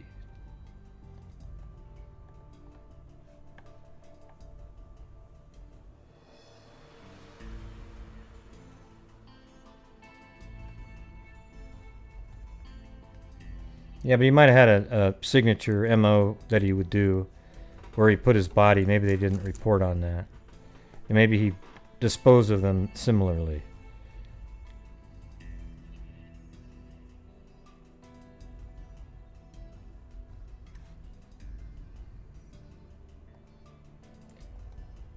Okay, so officials identify remains as missing Bothell woman. A skull found along the bank of the Snoqualmie River near Monroe 2 weeks ago has been identified as a 36-year-old Bothell woman. Dr. Eric Kiesel, Snohomish County medical examiner, said the victim, Nyo Lee, died of a blow to the head. She was last seen the night of June 25th by her roommate, who reported her missing July 6th. Bothell Police Detective Randy Olson said. Elliot Whittle, spokesman for the Snohomish County Sheriff's Department, said the woman was positively identified by dental charts. He said detectives had found pieces of paper with their name on them near the skull. Authorities said they have had difficulty locating relatives of the victim because her family is in Korea. Detectives found the skull March 27th, a day after an ear. Listen to this crazy shit. The day after an ear attached to a piece of human scalp was found in the same area. So, obviously, sounds like it's probably a dumping ground for a killer.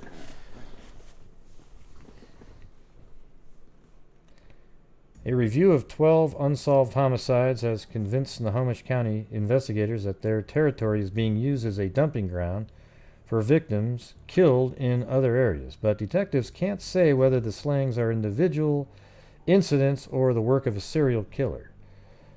The Sheriff's Department review was prompted by 3 discoveries in February and March: a severed human leg along the Snohomish River near Startup, pieces of scalp, hair, and an ear in a trash dump above the Snoqualmie River near Monroe, and a partial human skull in the same area.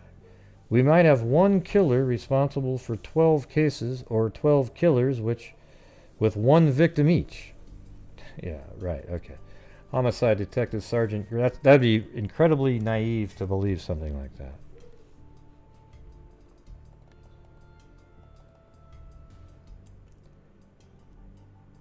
And now this one here is about the scalp and the ear. Genetic tests on severed body parts found at 3 sites in East Snohomish County show that they all belong to the same man, a medical examiner said. 2 severed lower legs and a scalp that had an ear attached, it doesn't say it here but it did, found miles apart in February, March, and August, came from one adult-sized male, Snohomish County medical examiner said. The victim had not been identified. Snohomish County Sheriff detectives believe that the death is connected to the March discovery of a Bothell woman's skull and body parts of a dismembered man that turned up along the Snohomish River from Gold Bar. See, again, we're hearing about Gold Bar again, to Marysville in June 1987. That second man has not been identified. The woman was identified as Nyo Lee, 36. Analysis of the remains from all three victims indicates they were dismembered in a similar manner. Wow. Such results suggest... So there's 3 victims. I thought they said that... wow, that's crazy. Suggests the deaths are the work of a serial killer.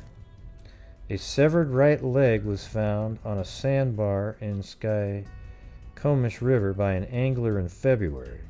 In March, the victim's scalp and ear were found in a roadside dumping ground. The victim's left leg was found by swimmers in the Snohomish River in August, about 16 miles from the first leg and 4 miles from the scalp. The skull of Nyo Lee was found in the same place where the scalp and ear... Well, what's the third victim, though? Because everything else is assigned to the guy, and then her, I don't know where they're talking about the third victim. The skull of Nyo Lee was found in the same place where the scalp and ear turned up. She has been missing since June 1990.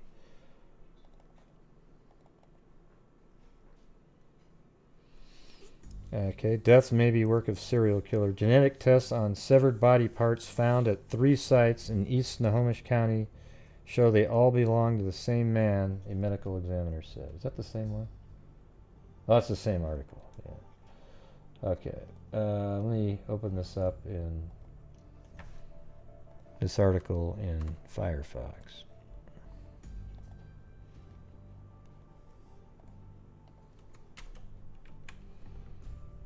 Man, that's where I need Kit Kat. Where's Kit Kat, man? She needs to show. Well, shit, that didn't work either.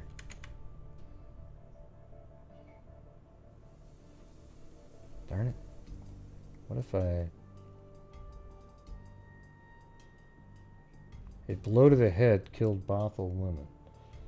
And that was the only article that worked. Let me try to load that again and hit print screen.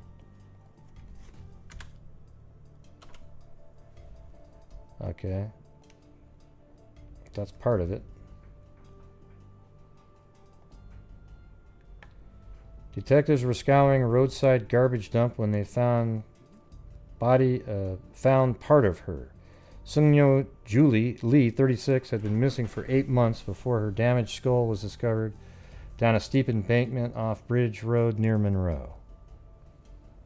A blow to the head killed the Korean immigrant. Her death was ruled a homicide. The killer has never been named. Lee is part of the state... Lee is part of the... There's Kit Kat. She usually types in, "Say no to the droughts."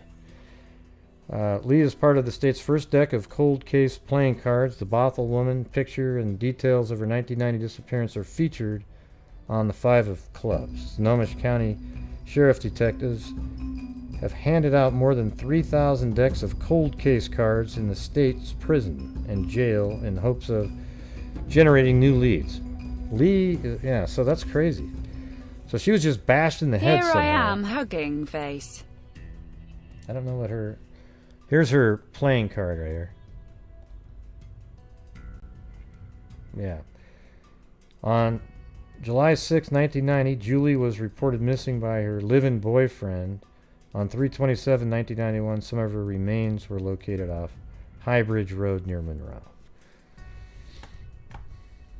Huh. Yeah, that article had more information. It was just... Now it has an ad on it. Let me try that again. Boom! Ah! That went too far. Let me try that again. No, that didn't work. Oh, now it's just not even...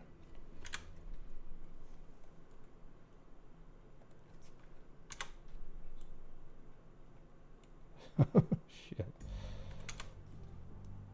Ah, it's not working.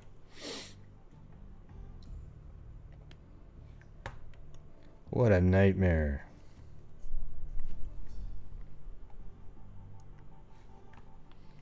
Okay, well that's the story of Nyo Lee.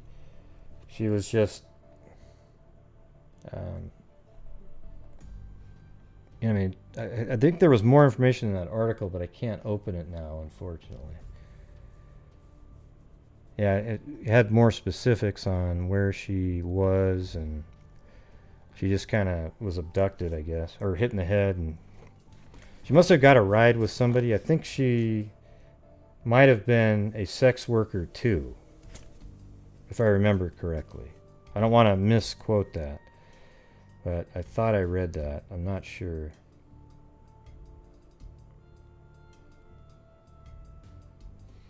Let me see if I can find something else on her really quick.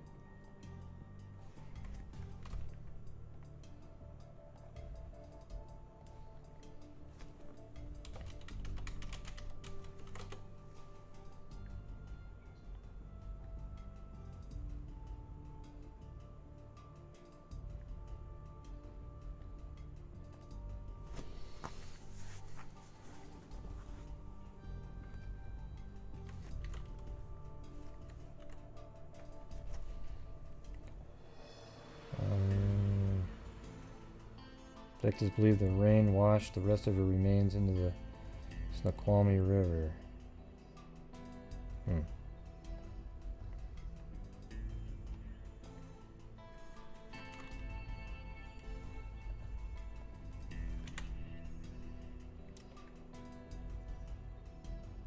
Detectives were investigating scalp found March 26 when they came across Lee's head, believed to have been cut off. Jesus.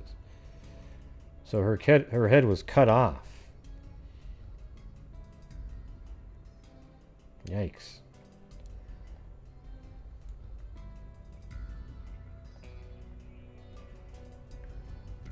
Oh, that's me.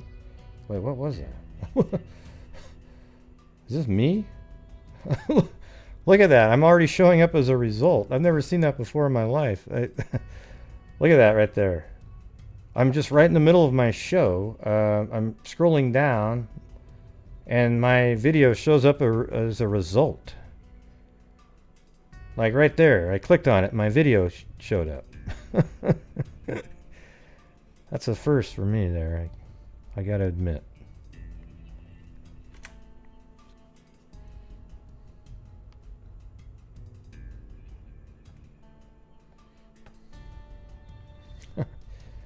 Weird.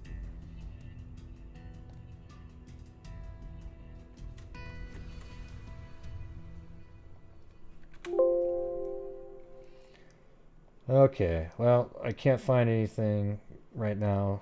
I don't know. I don't remember specifically if I had more, if she was a sex worker or something, but there was something more in that article about it. So, sorry that it disappeared now. Covered with ads. So now we're moving on to Michelle Koski. This is in 1990. And woman found slain has been assaulted. A young woman whose body was found in a rural Snohomish County had been sexually assaulted before she was strangled, authorities said. And this is Michelle Koski. Here's her card right there. And I'll read this first. She was found near Highway 522 and Echo Lake Road, Snohomish. She was last seen near her house in the 13,300 block of 30th Avenue in northeast Seattle. Earlier that day, Michelle had been at an apartment in the 6200 block of 14th Avenue.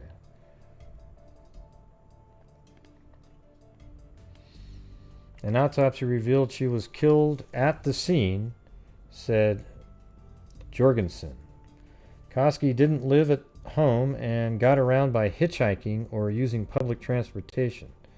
The young woman was last seen August 20th in the Ballard area. Her partially clothed body was found Saturday night in a bushy area near Washington 522 and Echo Lake Road.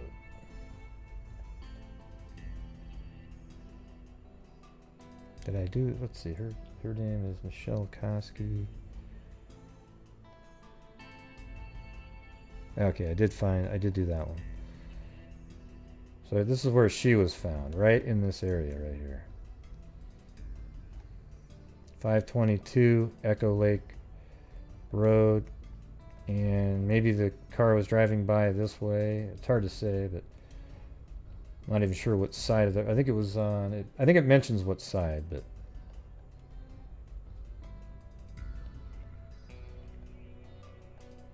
so I mean that's just you pull off the highway, dump a body, go over here, get back on the highway. This is almost like what a trucker would do right here.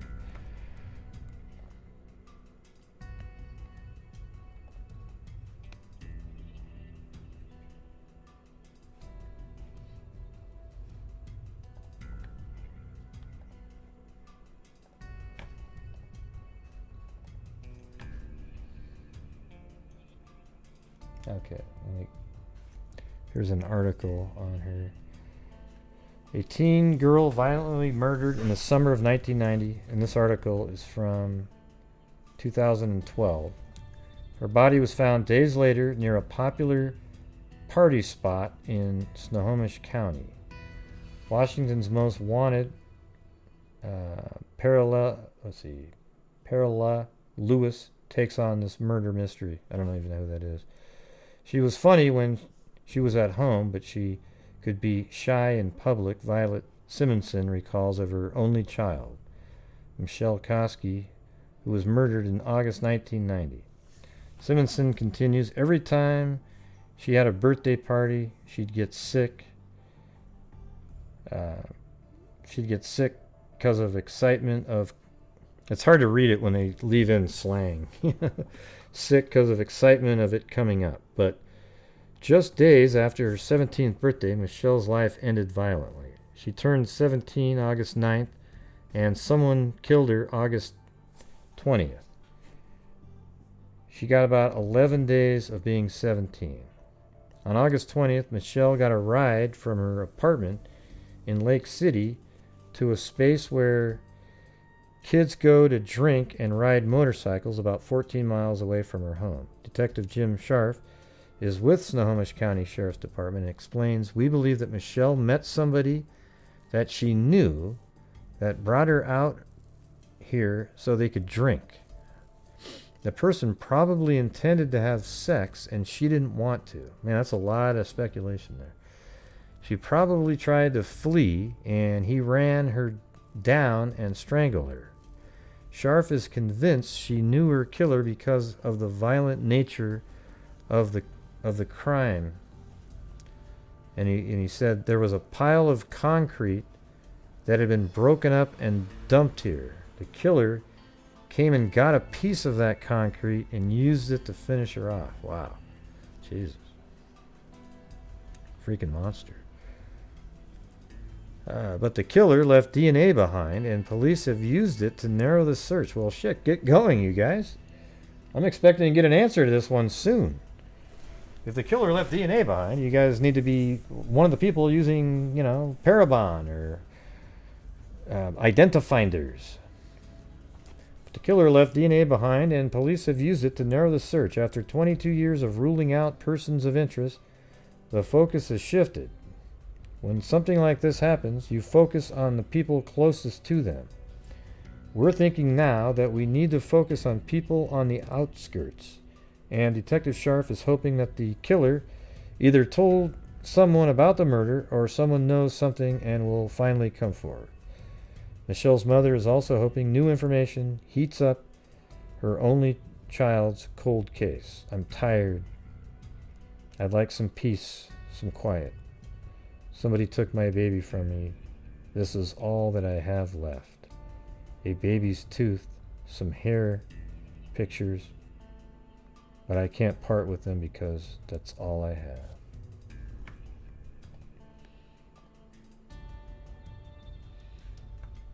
It's crazy. Yeah, well, that was 2012. Okay, they need to just get that DNA profile right the hell back out and send it in. Okay.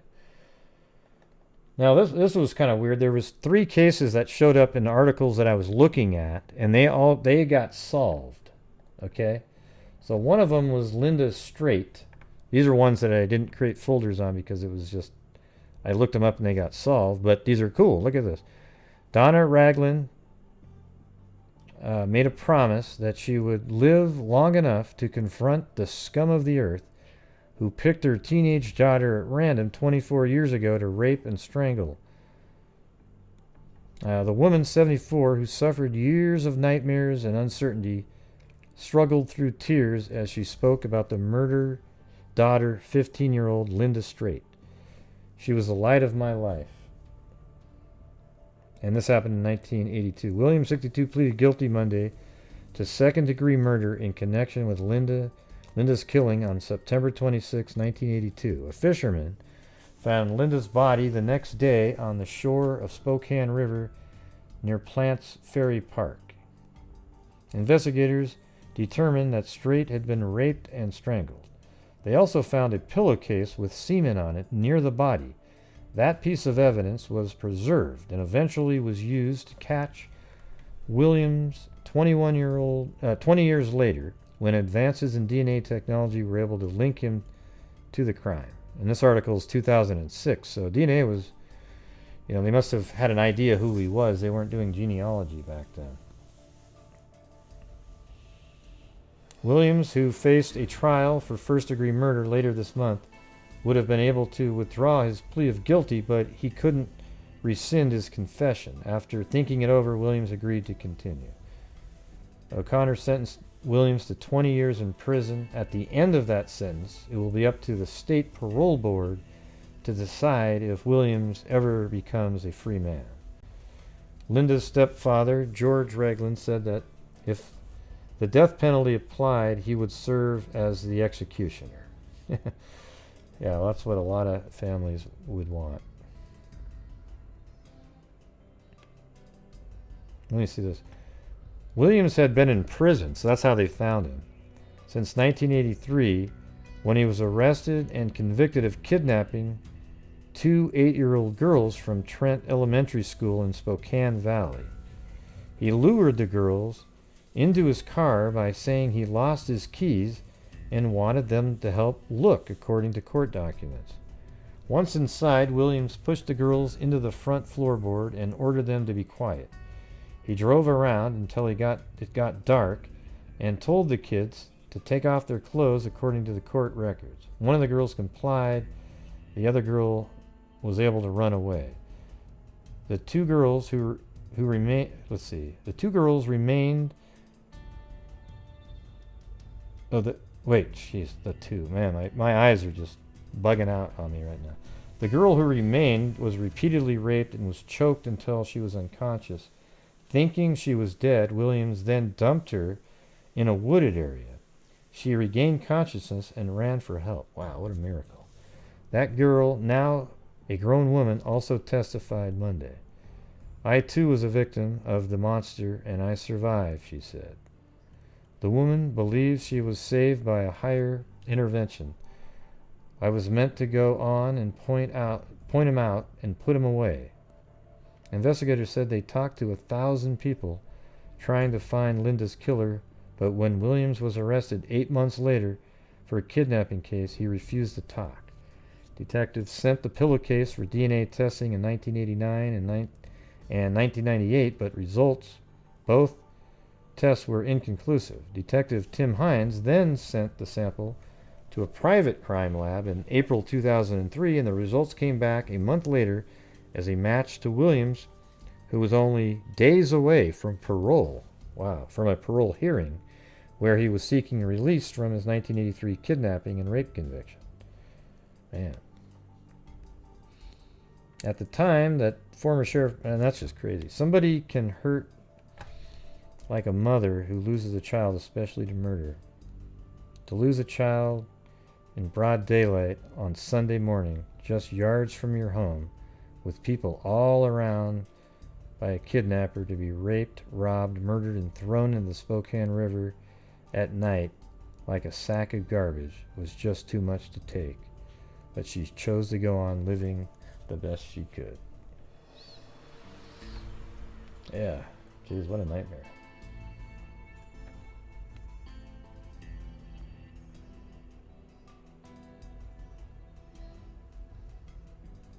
Yeah, I know you guys say hit the like button all the time, and it just, I don't know. I'm not even sure how much likes mean much anymore.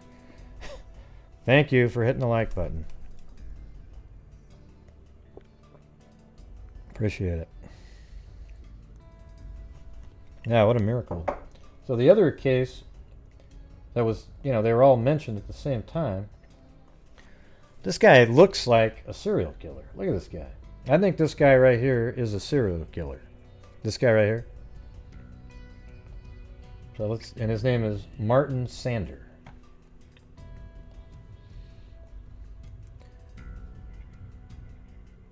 A Montana convict faces new charges.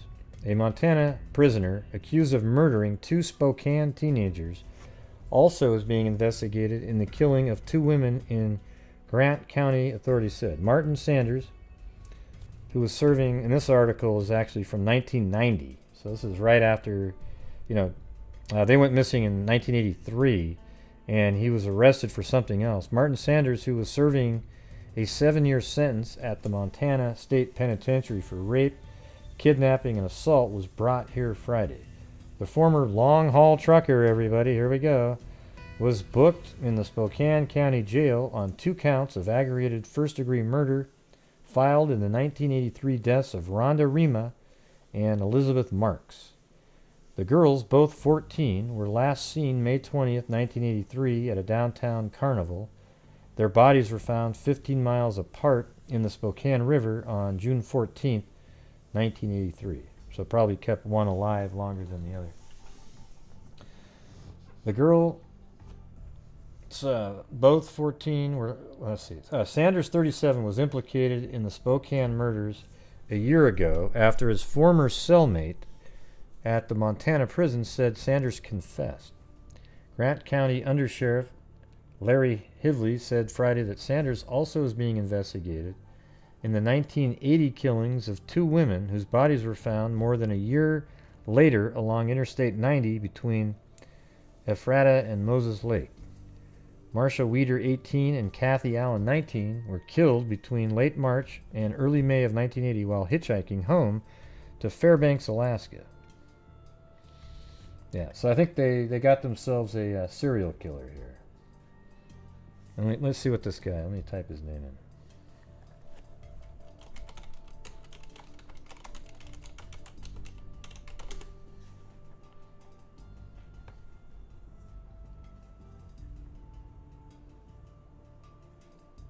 Yeah, well, here we go.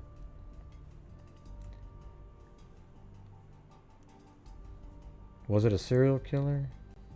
Let me type his name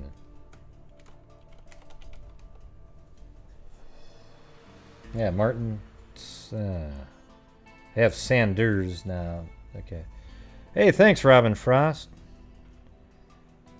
Sometimes I always think like these types of shows people aren't as enthusiastic about or something. Look at, it says right here, long-haul trucker Spokane, convicted of raping and killing 2 teenagers in Spokane in 1983, has also killed 2 teenage female hitchhikers in Grant County in 1980, avoided prosecution in those murders by later pleading guilty to the Spokane homicides. So this guy, you know he killed a hell of a lot more than that. They just weren't found. Thank you, Robin Frost. A world of truck drivers and wood chippers. Body parts everywhere. Sad but relieved face. You know, here's what's sad is my wife wanted to cut down a bunch of branches in the yard, so we had these guys come over and they had a wood chipper. And I definitely had to mention that. I go, yeah, man, a lot of these serial killers, they use those things. So I did say that today. Unfortunately. It sucks when you do this type of show, you know, these types of shows, that's what you think about. Oh, look at a wood chipper.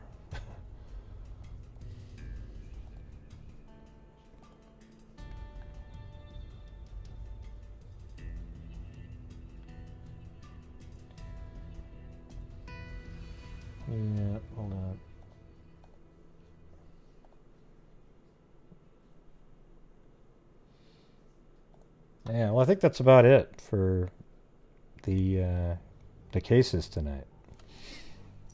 That was the Snohomish County cases.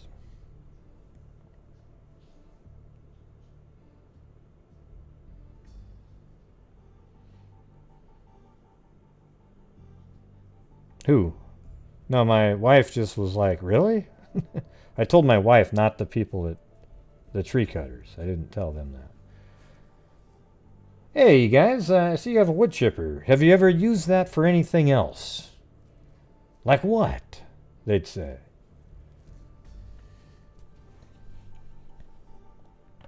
Well, you know, the random serial killer move.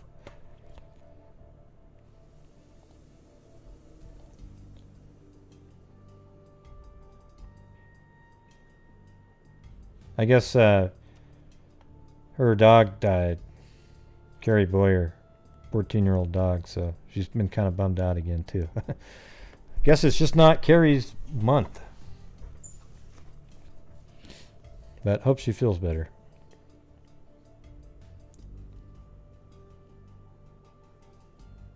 Yeah? What would you use it for there, Jenny?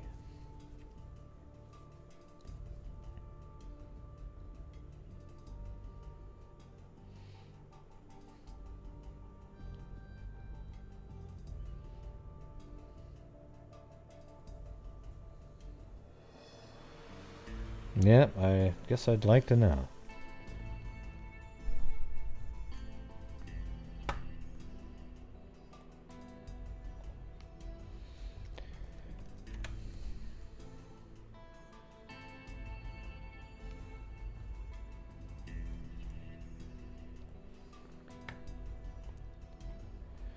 All right. Well, I think I'm going to call it a night.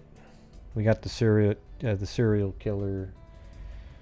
I think there's a serial killer that was obviously, you know, if these aren't Ridgeway, there's somebody else in that area. It's just too many people dying right around the same time. Young people, same, you know, just Snohomish County even, really? It's like this small area.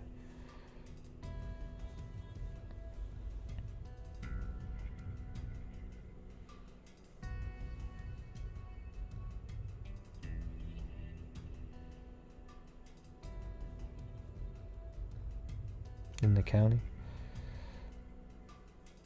Yeah, it could be Ridgeway. It's hard to say. But, let's see.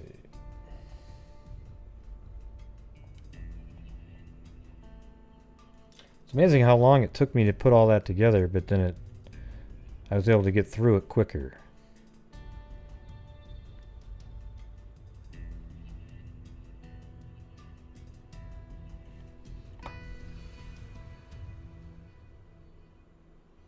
Yep. The new emojis. Maybe I need to get changed back. It's too dark, right? Like it should say white back to you, Jim. Because I can't hardly see that. I didn't realize that. Well, maybe I'll switch that.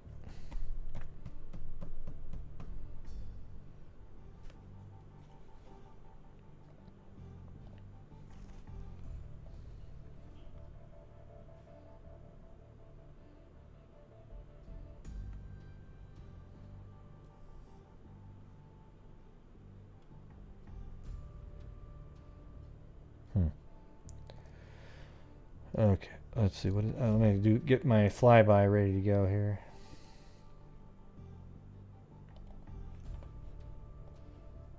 I was just reading an email.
Well, kind of a slow start for this next month here, but thank you to Crystal a.k.a. Beaver Gaming Sub, Mo Jangles, Sarah Brown, Jessica Schubach, Nan Sullivan, Renee Folk, Sarah Beth Colagras, Symmetra, Zozo, Jessica Schubach, Darrell Greggs, a couple times there, Rachel Rose, and Kit Kat, and Robin Frost.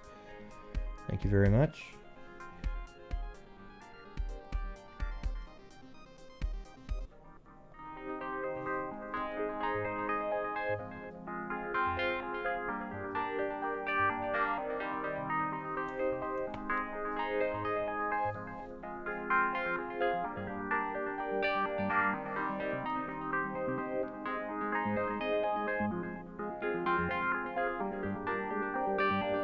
No problem.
Thank you all for showing up tonight. Kind of a long slog through that one, but appreciate it. Let's see. Oh, that phone number isn't working right now, so it's not really there. But yes, thank you guys for showing up. Make sure you're still washing your hands and that you're covering your face when you go to a restaurant or something like that, because believe it or not, there's still a virus going around, even though all these idiots are out there at these riots and packing in there. They're going to spread that virus around like wildfire. Absolutely, probably the most disruptive, ridiculous thing that I've ever seen just in years. See, what it proves to you is you basically just have a bunch of hooligans that like to steal things and loot and steal, because we had a situation where every single person in the country agreed that the police officer should be arrested and prosecuted. Every single person. And instead of that being a moment where everybody got along and everybody could just sort of come together it would have been a huge deal. Now it's been absolutely destroyed because so many other lives have been ruined because of the stupid ass looters. You guys are morons, okay? Literally, just really, just, you know, the looters and the rioters that are burning the buildings, okay? You aren't owed any of that shit. It's not yours. And you created a situation that's a nightmare for thousands and thousands of other people who have no place to work once their stores open up again, okay? It's absolutely ridiculous. So, sorry that if that offends any of you out there, I don't agree with the people who apologize for just not understanding. I didn't understand what they... Hey, listen. The people that are looting and rioting, they have no excuse, okay? If you were just a regular protester, I feel sorry for you. You guys should be the most angry at the morons who did the looting and rioting. I'd have no sympathy for anything associated with the looting and rioters. I don't have any sympathy for their any mindset that led to them doing it. Okay? You have no excuse for doing it. It's horrible what you guys are doing, and you should be ashamed of yourselves. Okay? That's it. So I don't give a damn what other people are out there, you know, making apology videos for, oh, they didn't, you know, they weren't sensitive. No. Tell the truth, everybody. Because the truth is the looters and rioters are an embarrassment to mankind. And that's it. Okay? So there you go, everybody. Thank you all for showing up to the show tonight. And, as I always say, until next time, be safe out there.